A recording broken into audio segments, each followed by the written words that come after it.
ಈಗ ಈ ಕೃಷ್ಣಾಷ್ಟಮಿ ಅಥವಾ ಕೃಷ್ಣ ಜಯಂತಿ ಇದನ್ನು ನಿರ್ಣಯಿಸುವುದು ಹೇಗೆ ಅನ್ನುವುದರ ಬಗ್ಗೆ ನಾವು ವಿಚಾರವನ್ನು ಮಾಡೋಣ.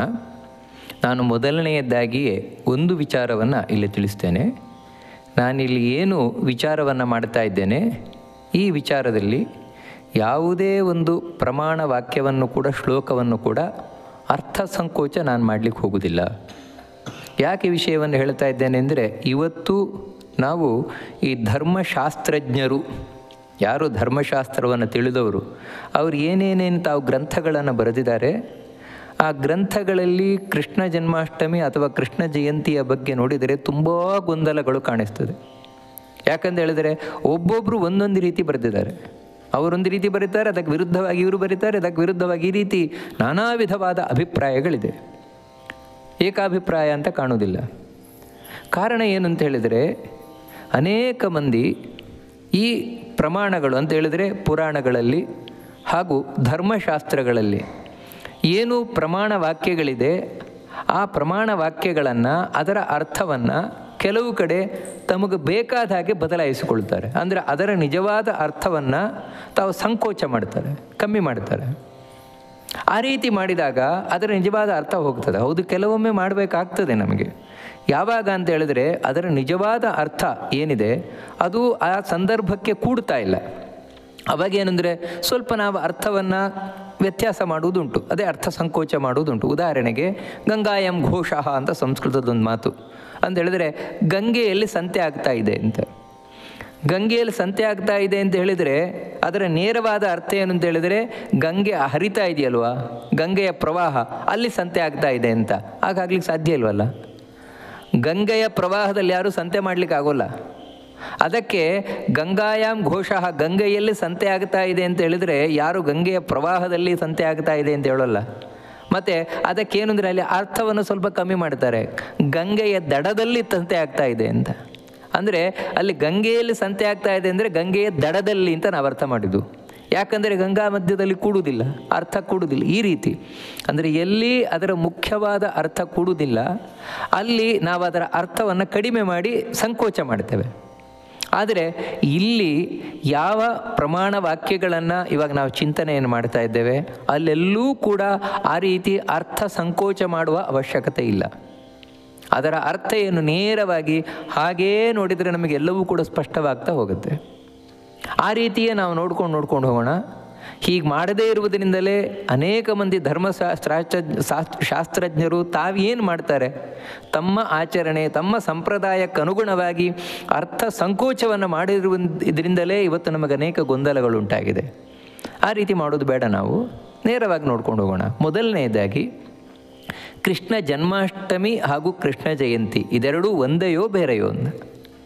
ಕೃಷ್ಣ ಜನ್ಮಾಷ್ಟಮಿ ಅಂತ ಹೇಳಿದರೆ ಯಾವುದು, ಕೃಷ್ಣ ಜಯಂತಿ ಅಂತ ಹೇಳಿದರೆ ಯಾವುದು, ಇದರ ಬಗ್ಗೆ ನಾವು ಮೊದಲು ನೋಡಬೇಕಾಗಿರುವಂಥದ್ದು. ಅದಕ್ಕೆ ಸಂಬಂಧಪಟ್ಟ ಹಾಗೆ ಸ್ಪಷ್ಟವಾಗಿ ಪುರಾಣಗಳು, ಶಾಸ್ತ್ರಗಳು ಹೇಳ್ತಾ ಇದೆ. ಎಲ್ಲಕ್ಕಿಂತ ಮುಖ್ಯವಾಗಿ ಜಗದ್ಗುರುಗಳಾದ ಮಧ್ವಾಚಾರ್ಯರು ಅವರು ಜಯಂತಿ ಅಂತ ಹೇಳಿದರೆ ಏನು ಹೇಳ್ತಾರೆ, ರೋಹಿಣ್ಯಾಂ ಅರ್ಧರಾತ್ರೇತು ಯದಾ ಕಾಳಾಷ್ಟಮಿ ಭವೇತ್ ಜಯಂತಿ ನಾಮ ಸಾ ಪ್ರೋಕ್ತ ಸರ್ವಪಾಪ ಪ್ರಣಾಶನಂ. ಜಯಂತಿ ಅಂತ ಹೇಳಿದರೆ ರೋಹಿಣಿಯ ಮಧ್ಯರಾತ್ರಿಯಲ್ಲಿ, ರೋಹಿಣಿ ನಕ್ಷತ್ರ ಮಧ್ಯರಾತ್ರಿ ಬಂದಿರಬೇಕು, ಕೃಷ್ಣ ಪಕ್ಷ ಆಗಿರಬೇಕು, ಅಷ್ಟಮಿ ತಿಥಿಯು ಕೂಡ ಮಧ್ಯರಾತ್ರಿಯಲ್ಲಿರಬೇಕು. ಇದಿಷ್ಟು ಸೇರಿದಾಗ ಅಂದರೆ ಮಧ್ಯರಾತ್ರಿಯಲ್ಲಿ ಅಷ್ಟಮಿ ರೋಹಿಣಿ ಇದೆರಡೂ ಯಾವಾಗ ಸೇರ್ತದೋ ಆವಾಗ ಅದನ್ನು ಜಯಂತಿ ಅಂತ ಕರೀತಾರೆ ಅಂತ ಈ ಜಯಂತಿಯ ವಿವರಣೆಯನ್ನು ಈ ರೀತಿ ಕೊಟ್ಟಿದ್ದಾರೆ. ಅದೇ ರೀತಿ ವಸಿಷ್ಠ ಸಂಹಿತ ಅಂತ, ಅಲ್ಲಿ ಶ್ರಾವಣೇವ ನಭಸ್ಯೇವ ರೋಹಿಣಿ ಸಹಿತಾಷ್ಟಮಿ ಯದಾ ಕೃಷ್ಣ ನರೇರ್ಲಬ್ಧ ಸಾ ಜಯಂತೀತಿ ಕೀರ್ತಿತ. ಶ್ರಾವಣ ಮಾಸ ಇರ್ಬೋದು, ಭಾದ್ರಪದ ಮಾಸ ಇರ್ಬೋದು, ಯಾವಾಗ ರೋಹಿಣಿ ನಕ್ಷತ್ರದಿಂದ ಸಹಿತವಾದ ಅಷ್ಟಮಿ ದೊರಕುತ್ತದೋ ಕೃಷ್ಣ ಪಕ್ಷದಲ್ಲಿ ಅದನ್ನೇ ಜಯಂತಿ ಅಂತ ಕರೀತಾರೆ ಅಂತ ಈ ರೀತಿ ಹೇಳಿದ್ದಾರೆ. ಅದೇ ರೀತಿ ಸನತ್ ಕುಮಾರರು ಕೂಡ ತಾವೇ ತಿಳಿಸಿದ್ದಾರೆ. ಸಂಪ್ರಾಪ್ತೆ ಶ್ರಾವಣೇ ಮಾಸಿ ಕೃಷ್ಣಪಕ್ಷೇ ಯದಾ ಭವೇತ್ ಕೃಷ್ಣ ಜನ್ಮಾಷ್ಟಮಿ ಜ್ಞೇಯ ಮಹಾಪಾತಕ ನಾಶಿನಿ ರೋಹಿಣಿ ಸಹಿತ ಸಾಚೇತ್ ಜಯಂತಿ ನಾಮ ಸಾ ತಿಥಿ. ಅವರು ಕೃಷ್ಣ ಜನ್ಮಾಷ್ಟಮಿ ಅಂತ ಹೇಳಿದ್ರೇನು ಅದನ್ನು ಸನತ್ ಕುಮಾರರು ತಾವು ತಿಳಿಸಿದ್ದಾರೆ. ಶ್ರಾವಣ ಮಾಸದಲ್ಲಿ ಕೃಷ್ಣ ಪಕ್ಷದಲ್ಲಿ ಮಧ್ಯರಾತ್ರಿ ಅಷ್ಟಮಿ ಯಾವಾಗ ಸಿಗತ್ತೆ, ಅಥವಾ ಅಷ್ಟಮಿ ಇಷ್ಟೇ ಯಾವಾಗ ಸಿಗತ್ತೆ? ನಾನು ಅದಕ್ಕೆ ಇಲ್ಲೇನು ಅರ್ಥ ಸಂಕೋಚ ಮಾಡ್ತಾ ಇಲ್ಲ ಅಂತ ಹೇಳಿದಿಲ್ಲ. ಕೃಷ್ಣ ಪಕ್ಷೇ ಯದಾ ಭವೇತ್ ಕೃಷ್ಣ ಜನ್ಮಾಷ್ಟಮಿ ಜ್ಞೇಯ ಅಂತ ಹೇಳ್ತಾ ಇದ್ದಾರೆ. ಯಾವಾಗ ಕೃಷ್ಣ ಪಕ್ಷದ ಅಷ್ಟಮಿ ಸಿಗತ್ತೋ ಶ್ರಾವಣ ಮಾಸದಲ್ಲಿ, ಅದನ್ನು ಕೃಷ್ಣ ಜನ್ಮಾಷ್ಟಮಿ ಅಂತ ಕರೀತಾರೆ. ಅಂದರೆ ಇಲ್ಲೇನೆಂದರೆ ಬರೀ ಅಷ್ಟಮಿ ತಿಥಿ ಮಾತ್ರ. ರೋಹಿಣಿ ಸಹಿತ ಸಾಚೇತ್, ಒಂದೊಮ್ಮೆ ಈ ಅಷ್ಟಮಿಗೆ ರೋಹಿಣಿ ಜೊತೆಗೂಡಿದೆ ಅಂತ ಹೇಳಿದ್ರೆ ಅದನ್ನು ಜಯಂತಿ ಅಂತ ಕರೀತಾರೆ. ಇವಾಗ ಇಷ್ಟು ವ್ಯತ್ಯಾಸ. ಜಯಂತಿ ಅಂತ ಹೇಳಿದರೆ ಕೃಷ್ಣ ಪಕ್ಷದಲ್ಲಿ ಅಷ್ಟಮಿ ರೋಹಿಣಿ ಇದೆರಡೂ ಸೇರಿರಬೇಕು. ಅಷ್ಟಮಿ ಕೃಷ್ಣ ಜನ್ಮಾಷ್ಟಮಿ ಅಂತ ಹೇಳಿದರೆ ರೋಹಿಣಿ ನಕ್ಷತ್ರ ಇಲ್ಲ, ಬರೀ ಕೃಷ್ಣ ಪಕ್ಷದಲ್ಲಿ ಅಷ್ಟಮಿ ಶ್ರಾವಣ ಮಾಸದಲ್ಲಿ. ಇಷ್ಟು ಇಲ್ಲಿ ತಿಳಿಸಿದಾಗ ಆಯಿತು. ಅಷ್ಟಲ್ಲದೆ ಇನ್ನೊಂದು ಇಲ್ಲಿ ವ್ಯತ್ಯಾಸ ಇದೆ. ಇಲ್ಲಿ ಯಾವಾಗ ಮಾಡಬೇಕು ಅನ್ನುವುದರಲ್ಲಿ ಮಾತ್ರ ಅಲ್ಲ, ಮತ್ತು ಇದೆರಡರಲ್ಲಿ ಫಲದಲ್ಲೂ ಕೂಡ ವ್ಯತ್ಯಾಸ ಹೇಳಲ್ಪಟ್ಟಿದೆ. ಏನು ಅಂತ ಹೇಳಿದರೆ, ಯಾವುದು ಕೃಷ್ಣ ಜನ್ಮಾಷ್ಟಮಿ ಅಂತಿದೆ, ಈ ಕೃಷ್ಣ ಜನ್ಮಾಷ್ಟಮಿಯನ್ನು ಕೇವಲ ನಿತ್ಯ ಅಂತ ಕರೀತಾರೆ. ಅಂದರೆ ಕೇವಲ ನಿತ್ಯ ಅಂದರೆ ಇದು ಮಾಡಬೇಕಪ್ಪ, ಮಾಡಲೇಬೇಕಿದು. ಯಾಕಂತ ಹೇಳಿದರೆ ಮಾಡದೇ ಇದ್ದ ಪಕ್ಷದಲ್ಲಿ ನಿಮಗೆ ಪಾಪ ಬರುತ್ತೆ, ಇಷ್ಟೇ ಹೇಳ್ತಾರೆ. ವರ್ಷೇ ವರ್ಷೇ ತು ಯಾ ನಾರಿ ಕೃಷ್ಣ ಜನ್ಮಾಷ್ಟಮಿ ವ್ರತಂ ನ ಕರೋತಿ ಮಹಾಪಾಪಿ ವ್ಯಾಲಿ ಭವತಿ ಕಾನನೆ. ಯಾವ ಹೆಂಗಸು ಕೃಷ್ಣ ಜನ್ಮಾಷ್ಟಮಿಯಂದು ಉಪವಾಸ ಮಾಡುವುದಿಲ್ವೋ, ವ್ರತಾಚರಣೆ ಮಾಡುವುದಿಲ್ವೋ, ಅವಳು ಮಹಾಪಾಪಿ, ಮುಂದೆ ತಾನು ಹಾವಾಗಿ ಹುಟ್ಟು ಬರ್ತಾಳೆ ಅಂತ ಹೇಳ್ತಾರೆ. ಕಾಡಿನಲ್ಲಿ ಹಾವಾಗಿ ಹುಟ್ಟು ಬರ್ತಾಳೆ ಅವಳು. ಅದೇ ರೀತಿ ಏನ ಕುರುವಂತಿ ಜಾನಂತ ಕೃಷ್ಣ ಜನ್ಮಾಷ್ಟಮಿ ವ್ರತಂ ತೇ ಭವಂತಿ ನರ ಪ್ರಾಜ್ಞ ವ್ಯಾಲ ವ್ಯಾಘ್ರಶ್ಚ ಕಾನನೆ. ಸ್ಕಾಂದ ಪುರಾಣ ಹೇಳ್ತಾ ಇದೆ, ಯಾರು ಗೊತ್ತಿದ್ದು ಕೂಡ ಕೃಷ್ಣ ಜನ್ಮಾಷ್ಟಮಿಯನ್ನು ಆಚರಣೆ ಮಾಡುವುದಿಲ್ಲವೋ ಅವರು ಮುಂದಿನ ಜನ್ಮಗಳಲ್ಲಿ ಹುಲಿಯೋ ಅಥವಾ ಹಾವು ಹಾಕಿ ಹುಟ್ಟಿ ಬರ್ತಾರೆ. ಈ ರೀತಿ ಇದು ಕೃಷ್ಣ ಜನ್ಮಾಷ್ಟಮಿಯನ್ನು ಆಚರಣೆ ಮಾಡದೇ ಇದ್ದರೆ ಏನು ದೋಷ ಉಂಟು ಅದನ್ನು ಹೇಳಿದರೆ ಕೃಷ್ಣ ಜಯಂತಿ, ಆ ಕೃಷ್ಣ ಜಯಂತಿಯನ್ನು ಆಚರಣೆ ಮಾಡದೇ ಇದ್ದರೆ ಏನಾಗುತ್ತೆ ಅದನ್ನು ಹೇಳ್ತಾರೆ. ಅಂದರೆ ಈ ವ್ಯತ್ಯಾಸವನ್ನು ನಾವು ಗಮನಿಸಬೇಕಾದದ್ದು. ಕೃಷ್ಣ ಜಯಂತಿಯನ್ನು ಆಚರಿಸದೇ ಇದ್ದರೆ ಯಾವ ವ್ಯಕ್ತಿ ಕೃಷ್ಣ ಜಯಂತಿಯಂದು ಊಟ ಮಾಡಿದ ಅವನು ಎಂಥ ಪಾಪ ಪಡಿತಾನೆ ಅಂದರೆ ಶವಹಸ್ತಸ್ಥ ಭೋಜನೆ. ಯಾರಾದರೂ ಹೆಣದ ಕೈಯಿಂದ ಅನ್ನ ಕೊಟ್ಟರೆ ಆ ಅನ್ನ ತಿಂದರೆ ಏನು ಪಾಪ ಬರುತ್ತೋ ಆ ಪಾಪ ಬರುತ್ತೆ. ಅಷ್ಟು ಮಾತ್ರ ಅಲ್ಲ, ಬ್ರಹ್ಮಘ್ನಶ್ಚ ಸುರಾಪಶ್ಚ ಸ್ತ್ರೀವಧೆ ಗೋವಧೆ ಪಿವ ನಲೋಕೋ ಯದುಶಾರ್ದೂಲ ಜಯಂತಿ ವಿಮುಖಸ್ಯ ಚ ಅಂತ ಹೇಳ್ತಾರೆ.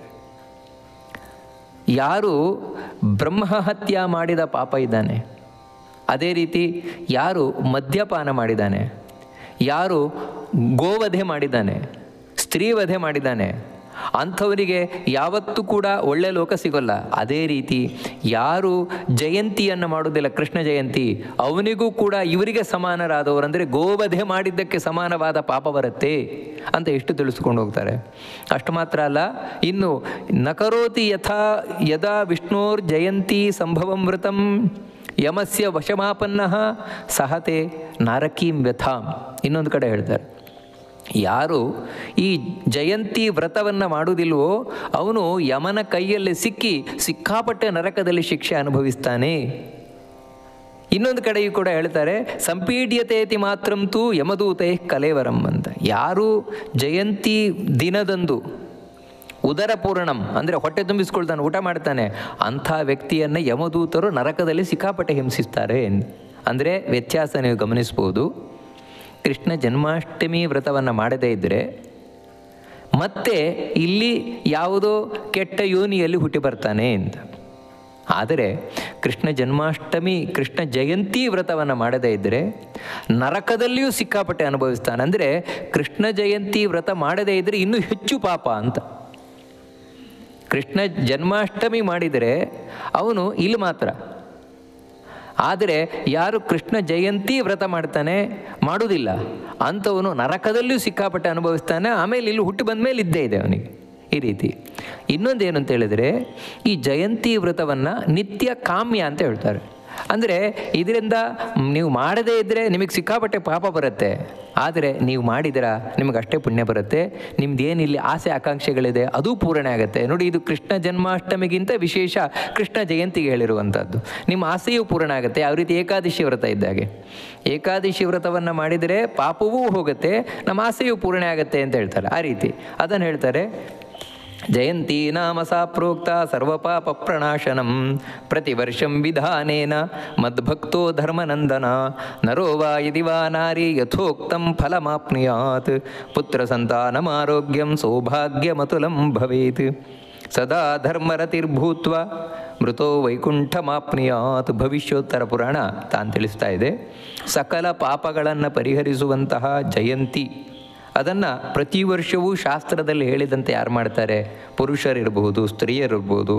ಅವರು ತಾವು ಒಳ್ಳೆಯ ಮಕ್ಕಳು, ಮೊಮ್ಮಕ್ಕಳು, ಮರಿಮಕ್ಕಳು ಮುಂತಾದವರನ್ನು ಹೊಂದಿದವರಾಗಿ ಆರೋಗ್ಯ, ಸೌಭಾಗ್ಯ ಇವುಗಳನ್ನೆಲ್ಲ ಪಡೆದು ಯಾವತ್ತೂ ಧರ್ಮ ಮಾರ್ಗದಲ್ಲೇ ಇದ್ದು ಕಡೆಗೆ ವೈಕುಂಠವನ್ನು ಹೊಂದುತ್ತಾರೆ. ಇದು ಜಯಂತಿ ಆಚರಣೆ ಮಾಡುವುದರ ಫಲ ಅಂತ ಇದರಿಂದ ಈ ರೀತಿ ಆಸೆಯೂ ಪೂರ್ಣ ಆಗುತ್ತೆ. ಅದಕ್ಕೋಸ್ಕರ ಜನ್ಮಾಷ್ಟಮಿಗಿಂತ ಜಯಂತಿಗೆ ಇನ್ನೂ ಹೆಚ್ಚು ಮಹತ್ವ ಇಲ್ಲಿ ಕಾಣಿಸ್ತಾ ಇದೆ. ಅಷ್ಟು ಮಾತ್ರ ಅಲ್ಲ, ಪ್ರೇತಯೋ ನಿಗತಾನಾಂತು ಪ್ರೇತತ್ವಂ ನಾಶಿತಂ ನರೈಹಿ ಯೈ ಕೃತ ಶ್ರಾವಣೇ ಮಾಸಿ ಅಷ್ಟಮೇ ರೋಹಿಣೀ ಯುತ. ಈ ಕೃಷ್ಣ ಜಯಂತಿ ಎಂದು ಯಾರು ಈ ವ್ರತಾಚರಣೆ ಮಾಡ್ತಾರೆ, ಅದರಿಂದಾಗಿ ಅವರ ವಂಶದಲ್ಲಿ ಯಾರಾದರೂ ಪ್ರೇತವಾಗಿದ್ದರೆ ಆ ಪ್ರೇತ ಯೋನಿಯಿಂದಲೂ ಅವರಿಗೆ ಮುಕ್ತಿಯಾಗತ್ತೆ.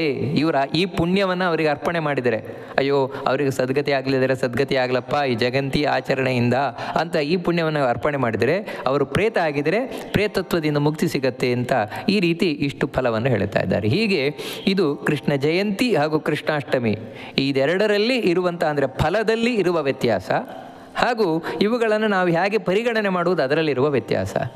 ಮುಂದಿನ ಪ್ರಶ್ನೆ ಏನು ಅಂತ ಹೇಳಿದರೆ, ಇವಾಗ ಒಂದು ವರ್ಷದಲ್ಲಿ ಕೃಷ್ಣಾಷ್ಟಮಿ, ಕೃಷ್ಣ ಜಯಂತಿ ಎರಡೂ ಬೇರೆ ಬೇರೆ ಬರುತ್ತಾ ಅಥವಾ ಒಂದೇ ಬರುತ್ತಾ ಅನ್ನುವಂಥದ್ದು ಪ್ರಶ್ನೆ. ವಾಸ್ತವಿಕವಾಗಿ ಯಾವ ವರ್ಷದಲ್ಲಿ ಕೃಷ್ಣ ಜಯಂತಿ ಬರುತ್ತದೋ ಆ ವರ್ಷ ಕೃಷ್ಣಾಷ್ಟಮಿ ಇರೋಲ್ಲ.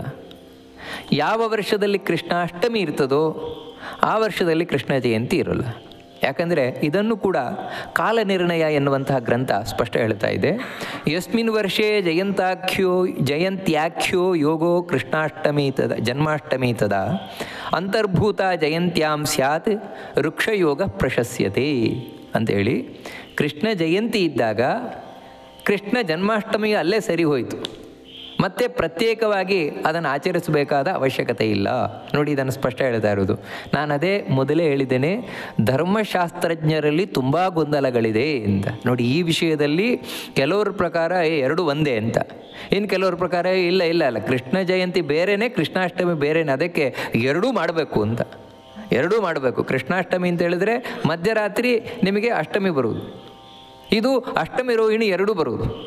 ಅದಕ್ಕೋಸ್ಕರ ಅದು ಬೇರೆಯೇ ಇದು ಬೇರೆಯೇ ಅಂತ ಈ ರೀತಿ ಹೇಳುವವರು ಒಂದು, ಇಲ್ಲ ಎರಡು ಒಂದೇ ಅಂತ ಹೇಳುವವರು ಒಂದು. ಈ ರೀತಿ ತುಂಬ ಗೊಂದಲಗಳಿದೆ. ಆದರೆ ಭಗವಂತನನ್ನು ಕಂಡಂತಹ ಸರ್ವಜ್ಞರಾದಂತಹ ಮಧ್ವಾಚಾರ್ಯರ ಅಭಿಪ್ರಾಯ ಪ್ರಕಾರ ಜಯಂತಿ ಅದು ಬಹಳ ಮುಖ್ಯವಾಗಿರುವಂಥದ್ದು. ಅದಕ್ಕಾಗಿಯೇ ಮಧ್ವಾಚಾರ್ಯರು ಆ ಜಯಂತಿಯ ಆಚರಣೆಗಾಗಿಯೇ ಒಂದು ಗ್ರಂಥವನ್ನು ನಿರ್ಮಾಣ ಮಾಡಿದ್ದಾರೆ, ಜಯಂತಿ ನಿರ್ಣಯ ಅಂತ. ಅದು ಬಹಳ ಮುಖ್ಯವಾದದ್ದು. ಅದು ಇಲ್ಲದೇ ಇದ್ದರೆ ಮಾತ್ರ ಕೃಷ್ಣಾಷ್ಟಮಿಯ ಆಚರಣೆ ಅನ್ನುವಂಥದ್ದು ಸ್ಪಷ್ಟ ಇರುವಂಥದ್ದು. ನಂತರ ಮುಂದಿನ ಪ್ರಶ್ನೆ ಏನು ಅಂತ ಹೇಳಿದರೆ, ಹಾಗಿದ್ದರೆ ಈ ಕೃಷ್ಣ ಜಯಂತಿ ಅಥವಾ ಕೃಷ್ಣ ಜನ್ಮಾಷ್ಟಮಿ ಇದನ್ನು ಯಾವ ಮಾಸದಲ್ಲಿ ಆಚರಣೆ ಮಾಡಬೇಕು? ತುಂಬ ಬಹಳ ಮುಖ್ಯವಾದ ಪ್ರಶ್ನೆ ಇದು, ಬಹಳ ಮುಖ್ಯವಾದದ್ದು. ಯಾವ ಮಾಸದಲ್ಲಿ ಮಾಡಬೇಕು ಅನ್ನುವಂಥದ್ದು. ಅಲ್ಲ, ಈ ಪ್ರಶ್ನೆ ಯಾಕೆ ಬರ್ತಾ ಇದೆ ಅಂತ ಹೇಳಿದರೆ, ನಾವು ಶಾಸ್ತ್ರಗಳಲ್ಲಿ ಮಾತನ್ನು ತೆಗೆದು ನೋಡಿದರೆ ಈ ಪ್ರಶ್ನೆಗೆ ಅವಕಾಶ ಬರುತ್ತೆ. ಯಾಕಂದರೆ ಮಧ್ವಾಚಾರ್ಯರು ಕೃಷ್ಣ ಜಯಂತಿಯನ್ನು ಆಚರಣೆ ಮಾಡಬೇಕು ಅಂತ ಹೇಳ್ತಾ, ರೋಹಿಣ್ಯ ಮರ್ಧರಾತ್ರೇತು ಯದಾ ಕಾಳಾಷ್ಟಮಿ ಭವೇತ್ ಜಯಂತಿ ನಾಮ ಸಾ ಪ್ರೋಕ್ತ ಸರ್ವಪಾಪ ಪ್ರಣಾಶನಂ ಅಂತ ಹೇಳಿದ್ರು. ನೋಡಪ್ಪ, ಸರ್ವ ಪಾಪವನ್ನು ಪರಿಹಾರ ಮಾಡುವಂಥದ್ದು ಜಯಂತಿ. ಅದು ಯಾವಾಗ ಅಂದರೆ ರೋಹಿಣಿಯ ಮಧ್ಯರಾತ್ರಿಯಲ್ಲಿ ಯಾವಾಗ ಕೃಷ್ಣ ಪಕ್ಷದ ಅಷ್ಟಮಿ ಬರುತ್ತದೋ ಆವಾಗ. ಯಾವಾಗ ಅಂತ ಹೇಳಿದರೆ ಹೊರತು ಅದು ಶ್ರಾವಣ ಮಾಸ ಅಂತಲೂ ಹೇಳಿಲ್ಲ, ಭಾದ್ರಪದ ಮಾಸ ಅಂತಲೂ ಹೇಳಿಲ್ಲ. ಅಂದರೆ ಮಾಸದ ಉಲ್ಲೇಖವೇ ಮಾಡಿಲ್ಲ. ಅಷ್ಟಲ್ಲದೆ ಬೇರೆ ವಸಿಷ್ಠ ಸಂಹಿತ ಎನ್ನುವಂತಹ ಗ್ರಂಥ, ಜ್ಯೋತಿಷಾಸ್ತ್ರದ ಗ್ರಂಥ, ಆ ವಸಿಷ್ಠರಲ್ಲಿ ಏನು ಹೇಳ್ತಾರೆ ಅಂತ ಹೇಳಿದರೆ, ಶ್ರಾವಣೇವ ನಭಸ್ಯೇವ ರೋಹಿಣಿ ಸಹಿತಾಷ್ಟಮಿ ಯದಾ ಕೃಷ್ಣ ನನೇರ್ಲಬ್ಧ ಸಾ ಜಯಂತೀತಿ ಕೀರ್ತಿತ ಅಂತ ಹೇಳ್ತಾ, ಶ್ರಾವಣ ಮಾಸವೂ ಆಗ್ಬೋದು, ಭಾದ್ರಪದ ಮಾಸವೂ ಆಗ್ಬೋದು, ಯಾವಾಗ ರೋಹಿಣಿ ಸಹಿತವಾದ ಅಷ್ಟಮಿ ಕೃಷ್ಣ ಪಕ್ಷದಲ್ಲಿ ಬರುತ್ತೋ ಅವತ್ತು ಜಯಂತಿ ಅಂತ ಹೇಳಿದರೆ, ಅವರು ಶ್ರಾವಣ ಮಾಸದಲ್ಲೇ ಮಾಡಿ ಅಂತ ಹೇಳಿಲ್ಲ, ಭಾದ್ರಪದ ಮಾಸದಲ್ಲೇ ಮಾಡಿ ಅಂತಲೂ ಹೇಳಿಲ್ಲ. ಅಷ್ಟಲ್ಲದೆ ವಸಿಷ್ಠ ಸಂಹಿತೆ ಇನ್ನೂ ಒಂದು ಮಾತು ಹೇಳ್ತದೆ. ಅದರಲ್ಲಿ ವಸಿಷ್ಠರು ಏನು ಹೇಳ್ತಾರೆ ಅಂದರೆ, ಶ್ರಾವಣೇವ ಭವೇದ್ಯೋಗೋ ನಭಸ್ಯೇತು ಭವೇದ್ ಧ್ರುವಂ ತಯೋರಭಾವೇ ಯೋಗಸ್ಯ ತಸ್ಮಿನ್ ವರ್ಷೇನ ಸಂಭವ. ನೋಡ್ರಿ, ಯಾವತ್ತೂ ನಮಗೆ ಕೃಷ್ಣ ಜಯಂತಿ ಮುಖ್ಯ, ಬಹಳ ಮುಖ್ಯವಾದದ್ದು. ಅದನ್ನು ಮಾಡಬೇಕಾದ್ರೆ ಅಷ್ಟಮಿ ಹಾಗೂ ರೋಹಿಣಿ ಈ ನಕ್ಷತ್ರ ತಿಥಿ ಯಾವ ಕೃಷ್ಣ ಪಕ್ಷದಲ್ಲಿ ಯಾವಾಗ ಸಿಗತ್ತೆ ಅನ್ನೋದು ಮುಖ್ಯ. ಅದಕ್ಕೋಸ್ಕರ ಒಂದು ವರ್ಷದಲ್ಲಿ ಇಂಥ ಒಂದು ಅಷ್ಟಮಿ ರೋಹಿಣಿ ಮಧ್ಯರಾತ್ರದಲ್ಲಿ ಸಿಗತ್ತೆ, ಅಥವಾ ಸಿಗತ್ತೆ ಎರಡು ಅಂತ ಹೇಳಿದರೆ ಕೃಷ್ಣ ಪಕ್ಷದಲ್ಲಿ, ಒಂದಾ ಶ್ರಾವಣ ಮಾಸದಲ್ಲಿ, ಇಲ್ಲದಿದ್ದರೆ ಭಾದ್ರಪದ ಮಾಸದಲ್ಲಿ. ಈ ಎರಡು ಮಾಸದಲ್ಲಿ ಇಲ್ಲ ಅಂತ ಹೇಳಿದರೆ ಆ ವರ್ಷದಲ್ಲಿ ಇಲ್ಲವೇ ಇಲ್ಲ ಅಂತ ಅರ್ಥ ಅಂತ. ಅದಕ್ಕೋಸ್ಕರ ಒಂದು ಮಾಸವನ್ನೇ ನೆಚ್ಚಿಕೊಳ್ಬೇಡಿ ಅನ್ನುವಂಥದ್ದು ವಸಿಷ್ಠ ಸಂಹಿತೆಯ ಮಾತು. ಅದಕ್ಕಾಗಿ ವಾಸ್ತವಿಕವಾಗಿ ಶ್ರಾವಣ ಮಾಸ ಅಂತಲೇ ಹೇಳಿಕ್ಕೆ ಬರೋಲ್ಲ ಅಂತ. ಆದರೆ ಇವಾಗ ಪುರಾಣಗಳಲ್ಲೆಲ್ಲ ಶ್ರಾವಣ ಮಾಸದಲ್ಲೇ ಮಾಡಬೇಕು ಅಂತಿದೆಯಲ್ವಾ, ಶ್ರಾವಣ ಮಾಸದಲ್ಲೇ ಮಾಡಬೇಕು ಅಂತ ಎಲ್ಲ ಕಡೆ ಆಚರಣೆ ಹಾಗೇ ಇದೆಯಲ್ವಾ ಅಂತ ಹೇಳಿದರೆ, ಹೌದು, ಶ್ರಾವಣ ಮಾಸದಲ್ಲಿ ಮಾಡಬೇಕು ಅನ್ನುವುದಕ್ಕೆ ಪ್ರಮಾಣ ಇದೆ. ಹೇಗೆ ಅಂತೇಳಿದರೆ, ಶ್ರಾವಣೇ ಬಹುಲೇ ಪಕ್ಷಿ ಕೃಷ್ಣ ಜನ್ಮಾಷ್ಟಮಿ ವ್ರತಂ ನ ಕರೋತಿ ನರೋ ಯಸ್ತು ಭವತಿ ಕ್ರೂರ ರಾಕ್ಷಸ. ನೋಡಿ, ಹೇಳ್ತಾ ಇದೆ ಪುರಾಣಗಳು. ಶ್ರಾವಣ ಮಾಸದ ಕೃಷ್ಣ ಪಕ್ಷದ ಅಷ್ಟಮಿಯಂದು ಕೃಷ್ಣಾಷ್ಟಮಿ ಆಚರಣೆ ಮಾಡಬೇಕು. ಯಾರು ಮಾಡೋದಿಲ್ವೋ ಅವತ್ತು ಅವನು ಭಯಂಕರವಾದ ರಾಕ್ಷಸ ಆಗಿಬಿಟ್ಟು ಬರ್ತಾನೆ ಅಂತ. ಅಷ್ಟು ಮಾತ್ರ ಅಲ್ಲ, ಶ್ರಾವಣಸ್ಯ ತು ಮಾಸಸ್ಯ ಕೃಷ್ಣಾಷ್ಟಮ್ಯಾಂ ನರಾಧಿಪ ರೋಹಿಣಿ ಯದಿ ಲಭ್ಯೇತ ಜಯಂತಿ ನಾಮ ಸಾ ತಿಥಿ ಅಂತೇಳಿ, ಶ್ರಾವಣ ಮಾಸದ ಕೃಷ್ಣ ಪಕ್ಷ ಅಷ್ಟಮಿಯಂದು ರೋಹಿಣಿ ನಕ್ಷತ್ರ ಸಿಕ್ಕಿತು ಅಂತಾದರೆ ಅದನ್ನು ಜಯಂತಿ ಅಂತ ಕರೀತಾರೆ. ಈ ರೀತಿ ಜಯಂತಿಯು ಶ್ರಾವಣ ಮಾಸದಲ್ಲೇ ಮಾಡಬೇಕು ಅಂತ ಕಾಣಿಸ್ತಾ ಇದೆ. ಅದರಿಂದ ಶ್ರಾವಣ ಮಾಸವೇ ಅಂತ ಹೇಳಿದೆಯಲ್ವಾ ಅಂತ ಹೇಳಿದರೆ ಅಷ್ಟೇ ತಿಳ್ಕೊಳ್ಬೇಡಿ. ಕೆಲವು ಪುರಾಣಗಳಲ್ಲಿ, ಇವಾಗ ವಿಷ್ಣು ರಹಸ್ಯ ಅದರಲ್ಲಿ ಭಾದ್ರಪದ ಮಾಸದಲ್ಲೂ ಹೇಳಿದೆ ನೋಡಿ. ಅಷ್ಟಮಿ ಕೃಷ್ಣ ಪಕ್ಷಸ್ಯ ರೋಹಿಣಿ ವೃಕ್ಷ ಸಂಯುತ ಭವೇತ್ ಪ್ರೋಷ್ಠಪದೇ ಮಾಸಿ ಜಯಂತಿ ನಾಮ ಸಾ ಸ್ಮೃತ ಅಂತ ವಿಷ್ಣು ರಹಸ್ಯ ಹೇಳ್ತಾ ಇದೆ. ಭಾದ್ರಪದ ಮಾಸದಲ್ಲಿ ಅಷ್ಟಮಿ ಸಹಿತವಾದ ರೋಹಿಣಿ ಕೃಷ್ಣ ಪಕ್ಷದಲ್ಲಿ ಬಂದರೆ ಅದನ್ನೇ ಜಯಂತಿ ಅಂತ ಕರೀತಾರೆ ಅಂತ ಭಾದ್ರಪದ ಮಾಸದಲ್ಲಿ ಹೇಳ್ತಾ ಇದೆ. ಅಷ್ಟಲ್ಲದೆ ಕೃಷ್ಣ ಅವತಾರ ಮಾಡಿದ್ದು ಯಾವಾಗ ಅನ್ನುವುದನ್ನು ನೀವು ನೋಡಿದರೆ ಪುರಾಣಗಳಲ್ಲಿ ಭಾದ್ರಪದ ಮಾಸದಲ್ಲೇ ಕಾಣಿಸ್ತದೆ ನೋಡಿ. ತತಸ್ತು ದಶಮೇ ಮಾಸಿ ಕೃಷ್ಣೇ ನಭಸಿ ಪಾರ್ವತಿ ಅಷ್ಟಮ್ಯಾಮರ್ಧರಾತ್ರೇತು ತಸ್ಯಾಂ ಜಾತೋ ಜನಾರ್ದನಃ. ಪದ್ಮಪುರಾಣ ಹೇಳ್ತಾ ಇದೆ. 10ನೇ ತಿಂಗಳಿನಲ್ಲಿ ಭಾದ್ರಪದ ಮಾಸದಲ್ಲಿ ಅಷ್ಟಮಿಯ ಮಧ್ಯರಾತ್ರಿಯಲ್ಲಿ ಭಗವಂತ ತಾನು ಅವತಾರ ಮಾಡಿದ. ಹೀಗೆ ಕೆಲವು ಮಾತುಗಳು ಭಾದ್ರಪದ ಮಾಸದ್ದು ಹೇಳ್ತಾ ಇದೆ. ಅಷ್ಟು ಮಾತ್ರ ಅಲ್ಲ, ಜಗದ್ಗುರುಗಳಾದ ಮಧ್ವಾಚಾರ್ಯರು ಕೃಷ್ಣ ಯಾವಾಗ ಅವತಾರ ಮಾಡಿದ ಅನ್ನೋದನ್ನು ತಿಳಿಸ್ತಾ, ಯಸ್ಮಿನ್ನಬ್ದೇ ಭಾದ್ರಪದೇ ಸಮಾಸೆ ಸಿಂಹಸ್ಥಯೋ ಗುರುರವ್ಯೋ ಪರೇಶಃ ಅಂತ ತಮ್ಮ ಮಹಾಭಾರತ ತಾತ್ಪರ್ಯ ನಿರ್ಣಯ ಗ್ರಂಥದಲ್ಲಿ ಕೃಷ್ಣ ಭಾದ್ರಪದ ಮಾಸದಲ್ಲಿಯೇ ಅವತಾರ ಮಾಡಿದ್ದು ಅಂತ ಸ್ಪಷ್ಟ ಹೇಳಿಬಿಡ್ತಾರೆ. ಅದರಿಂದಾಗಿ ಭಾದ್ರಪದ ಮಾಸ ಅಂತಲೂ ಇದೆ, ಶ್ರಾವಣ ಮಾಸ ಅಂತಲೂ ಇದೆ. ಅದರಿಂದಾಗಿ ಶ್ರಾವಣ ಮಾಸ ಅಂತಲೇ ಹಠ ಹಿಡಿಯಲಿಕ್ಕೆ ಬರುವುದಿಲ್ಲ. ಹಾಗಿದ್ರೆ ಇವಾಗ ನಾವು ಯಾವ ಮಾಸ ಅಂತ, ಇವಾಗ ಕೃಷ್ಣ ಅವತಾರ ಮಾಡಿದ್ದು ಯಾವ ಮಾಸ, ಭಾದ್ರಪದ ಮಾಸನ ಶ್ರಾವಣ ಮಾಸವ, ಯಾವ ಮಾಸ ಅಂತ ನಾವು ಇಟ್ಟುಕೊಳ್ಳೋದು, ಈ ಪ್ರಶ್ನೆ ಬರ್ಬೋದು. ಅದಕ್ಕೆ ಸಾಮಾನ್ಯ ಅನೇಕ ಮಂದಿ ಈ ಒಂದು ಗೊಂದಲವನ್ನು ಪರಿಹಾರ ಮಾಡಲಿಕ್ಕೆ ಒಂದು ಉಪಾಯವನ್ನು ಕಂಡುಕೊಂಡಿದ್ದಾರೆ. ಅದೇನು ಅಂತ ಹೇಳಿದರೆ, ಇಲ್ಲ, ವಾಸ್ತವಿಕವಾಗಿ ಈ ರೀತಿ ಇರ್ಬೋದು, ಶ್ರಾವಣ ಮಾಸ ಭಾದ್ರಪದ ಮಾಸ ಅಂತ 2 ಮಾಸನೇ ಹೇಳಿರ್ಬೋದು. ಆದರೆ ಅವರ ಇದು ಅಭಿಪ್ರಾಯ ಏನಂದರೆ ಒಂದೇ ಮಾಸ, ಶ್ರಾವಣ ಮಾಸವನ್ನೇ ಇಟ್ಕೊಂಡು ಹೇಳಿರುವಂಥದ್ದು, ಶ್ರಾವಣ ಮಾಸವನ್ನೇ ಇಟ್ಕೊಂಡು ಭಾದ್ರಪದ ಅಂತ ಹೇಳಿರುವುದು. ಯಾಕೆ ಅಂತ ಹೇಳಿದರೆ, ಈ ಮಾಸವನ್ನು 2 ರೀತಿ ಲೆಕ್ಕಾಚಾರ ಮಾಡುವುದುಂಟು. ಒಂದೇನೆಂದರೆ ಅಮಾಂತ ಮಾಸಗಣನೆ, ಪೂರ್ಣಿಮಾಂತ ಮಾಸಗಣನೆ ಅಂತ 2 ರೀತಿ ಲೆಕ್ಕಾಚಾರ ಮಾಡುವುದು ನಾವು ಧರ್ಮಶಾಸ್ತ್ರಗಳಲ್ಲೇ ಕಾಣ್ತೇವೆ. ಅಂದರೆ ಏನಂದರೆ, ಹುಣ್ಣಿಮೆಯಿಂದ ಹುಣ್ಣಿಮೆವರೆಗೆ ಒಂದು ಮಾಸ, ಚೈತ್ರ ವೈಶಾಖ ಜ್ಯೇಷ್ಠ ಆಷಾಢ. ಇನ್ನು ಅಮಾವಾಸ್ಯೆಯಿಂದ ಅಮಾವಾಸ್ಯೆವರೆಗೆ ಒಂದು ಮಾಸ. ಈ ರೀತಿ 2 ರೀತಿ ಲೆಕ್ಕಾಚಾರ ಉಂಟು. ಅದರಲ್ಲಿ ನೀವು ಅಮಾವಾಸ್ಯೆಯಿಂದ ಅಮಾವಾಸ್ಯೆವರೆಗೆ ಒಂದು ಮಾಸ ಅಂತ ತಗೊಂಡಾಗ ಆವಾಗ ಕೃಷ್ಣ ಅವತಾರ ಮಾಡಿದ್ದು ಶ್ರಾವಣ ಮಾಸವೇ ಆಗುತ್ತೆ. ಯಾಕಂದರೆ ಈ ಅಮಾವಾಸ್ಯೆಯ ಲೆಕ್ಕಾಚಾರದಿಂದ ನಾವು ಮಾಸಗಣನೆ ಮಾಡ್ತೇವಲ್ವ, ಆವಾಗ ಶುಕ್ಲ ಪಕ್ಷ ಮೊದಲು ಬರ್ತದೆ, ಕೃಷ್ಣ ಪಕ್ಷ ನಂತರ ಬರ್ತದೆ. ಆದರೆ ಈ ಹುಣ್ಣಿಮೆಯಿಂದ ಹುಣ್ಣಿಮೆವರೆಗೆ ಅಂತ ನಾವು ಲೆಕ್ಕಾಚಾರ ಮಾಡ್ತೇವಲ್ವಾ, ಆ ರೀತಿ ಒಂದು ಮಾಸ ಅಂತ ಲೆಕ್ಕಾಚಾರ ಮಾಡಿದರೆ ಅಲ್ಲಿ ಕೃಷ್ಣ ಪಕ್ಷ ಮೊದಲು ಬರುತ್ತೆ, ಆಮೇಲೆ ಶುಕ್ಲ ಪಕ್ಷ ಬರುತ್ತೆ. ಅದಕ್ಕಾಗಿ ಇವಾಗ ಇಲ್ಲೇನು ಭಾದ್ರಪದ ಮಾಸದಲ್ಲಿ ಕೃಷ್ಣ ಹುಟ್ಟಿದ ಅವತಾರ ಮಾಡಿದ ಅಂತ ಹೇಳ್ತಾ ಇದೆ, ಆ ಭಾದ್ರಪದ ಅಂತ ಹೇಳ್ತಾ ಇರುವಂಥದ್ದು ಪೂರ್ಣಿಮಾ ಅಂತ ಲೆಕ್ಕವನ್ನು ಇಟ್ಟುಕೊಂಡು ಅಂತ ಹೇಳಿದರೆ, ಇಲ್ಲಿ ಶ್ರಾವಣ ಕೃಷ್ಣ ಪಕ್ಷ ಅಂತ ಏನು ಹೇಳಿದ್ರಿ ಅದನ್ನೇ ಅವರು ಭಾದ್ರಪದ ಅಂತ ಹೇಳ್ತಾ ಇದ್ದಾರೆ. ಅಂದರೆ ಭಾದ್ರಪದ ಕೃಷ್ಣ ಪಕ್ಷ ಅಂತ ಅದು ಪೂರ್ಣಿಮಾ ಅಂತ ಲೆಕ್ಕ ಇಟ್ಕೊಂಡು ಆ ರೀತಿ ಹೇಳ್ತಾ ಇದ್ದಾರೆ ಅಷ್ಟೇ. ಅದರಿಂದ ಇಲ್ಲೇ ನೀವು ಗೊಂದಲ ಮಾಡಿಕೊಳ್ಬೇಕಾಗಿಲ್ಲ, ಇವೆಲ್ಲ ಒಂದೇ ಶ್ರಾವಣ ಮಾಸವನ್ನೇ ಹೇಳ್ತಾ ಇರುವುದು ಅಂತ ಈ ರೀತಿ ಸಾಮಾನ್ಯವಾಗಿ ನಿರ್ಣಯ ಮಾಡುವುದುಂಟು. ಈ ಮಾತನ್ನು ಹೇಳಿದವರು ಜಗದ್ಗುರುಗಳಾದ ಮಧ್ವಾಚಾರ್ಯರು.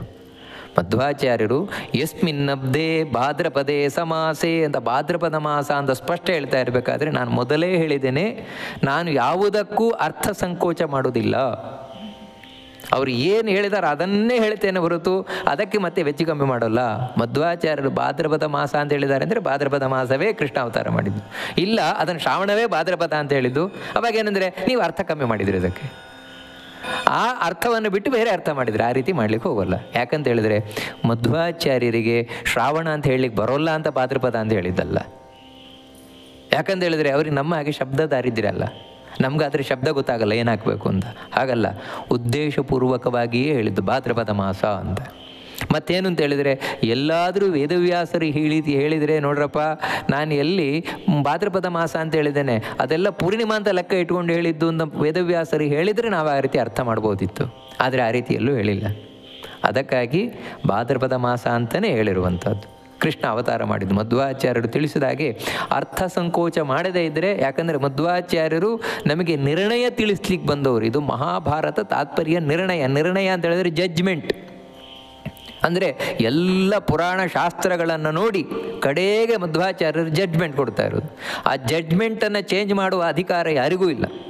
ಅಲ್ಲಿ ಏನಿದೆಯೋ ಅದೇ ತಗೊಳ್ಬೇಕು. ಅದೇ ರೀತಿ ಮಧ್ವಾಚಾರ್ಯರು ಭಾದ್ರಪದ ಅಂತ ಹೇಳಿದ್ರೆ ಭಾದ್ರಪದವೇ, ಅದನ್ನು ಮತ್ತೆ ನಾನು ಶ್ರಾವಣ ಅಂತ ಹೇಳ್ತೇನೆ ಅದನ್ನು ಆಗ್ಬಾರ್ದು, ಇಲ್ಲವೇ ಇಲ್ಲ. ನಾವು ಆ ರೀತಿ ತಗೊಳ್ಳೋದೇ ಇಲ್ಲ. ಯಾಕಂದರೆ ಮಧ್ವಾಚಾರ್ಯರು ನಮಗೆ ಪರಮ ಪ್ರಮಾಣ, ಅವರು ಏನು ಹೇಳ್ತಾರೋ ಅದೇ ನಮಗೆ ಪ್ರಮಾಣ. ಅದರಂತಾಗಿ ಭಾದ್ರಪದ ಮಾಸವೇ ಕೃಷ್ಣ ಅವತಾರ ಮಾಡಿದ್ದು ಅನ್ನುವುದು ಮಧ್ವಾಚಾರ್ಯರ ಅಭಿಪ್ರಾಯ ಅಂತ ನಾವು ಸ್ಪಷ್ಟವಾಗಿ ತಿಳ್ಕೊಳ್ತೇವೆ. ಮುಂದಿನ ಪ್ರಶ್ನೆ ಏನು ಅಂತ ಹೇಳಿದರೆ, ಹಾಗಿದ್ರೆ ಶ್ರಾವಣ ಮಾಸ ಅಂತ ಹೇಳಿದಾರಲ್ವ ಪುರಾಣಗಳಲ್ಲಿ, ಅದಕ್ಕೇನರ್ಥ?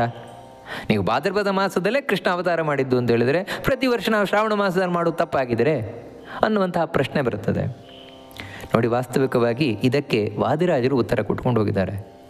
ಇನ್ನೊಬ್ಬರು ಭಗವಂತನನ್ನು ಕಂಡ ಅಪರೋಕ್ಷ ಜ್ಞಾನಿಗಳು ವಾದಿರಾಜ ಗುರು ಸಾರ್ವಭೌಮರು.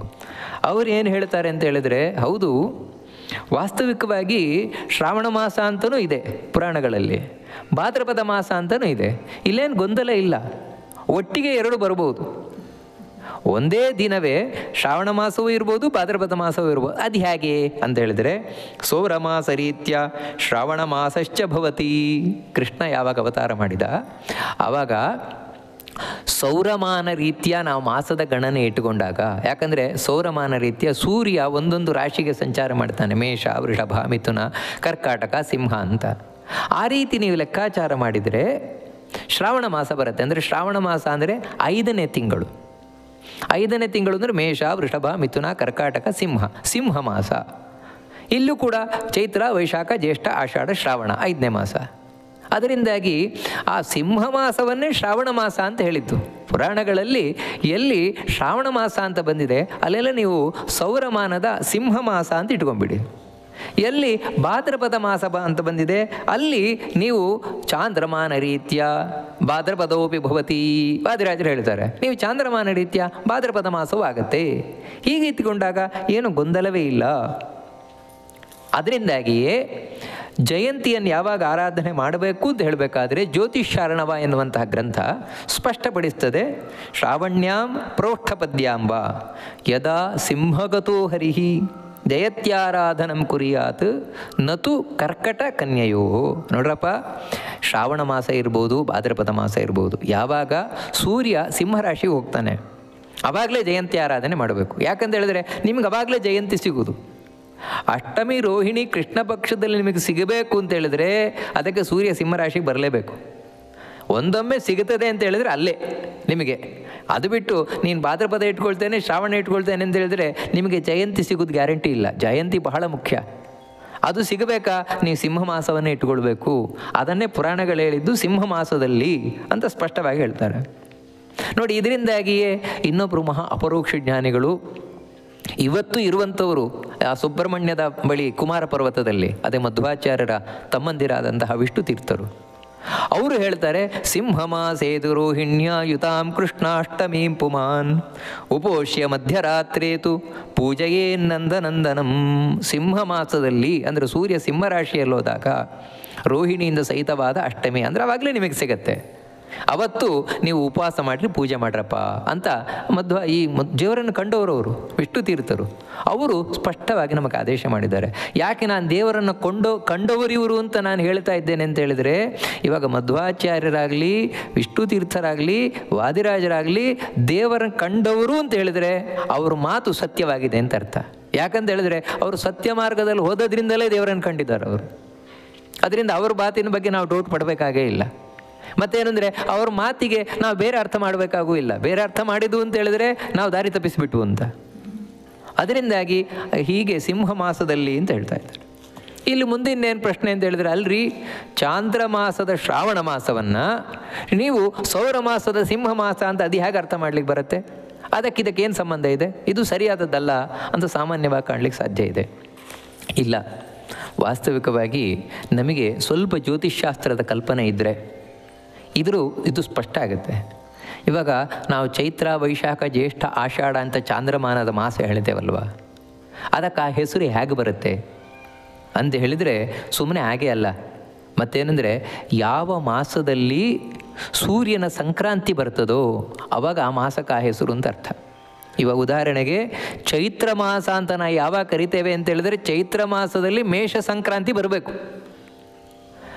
ಅಮಾವಾಸ್ಯೆಯಿಂದ ಅಮಾವಾಸ್ಯೆಯ ಒಳಗೆ ಒಂದೊಮ್ಮೆ ಮೇಷ ಸಂಕ್ರಾಂತಿ ಬಂತು ಅಂತ ಹೇಳಿದರೆ ಆವಾಗ ಅದನ್ನು ನಾವು ಚೈತ್ರ ಮಾಸ ಅಂತ ಕರೆಯುವುದು.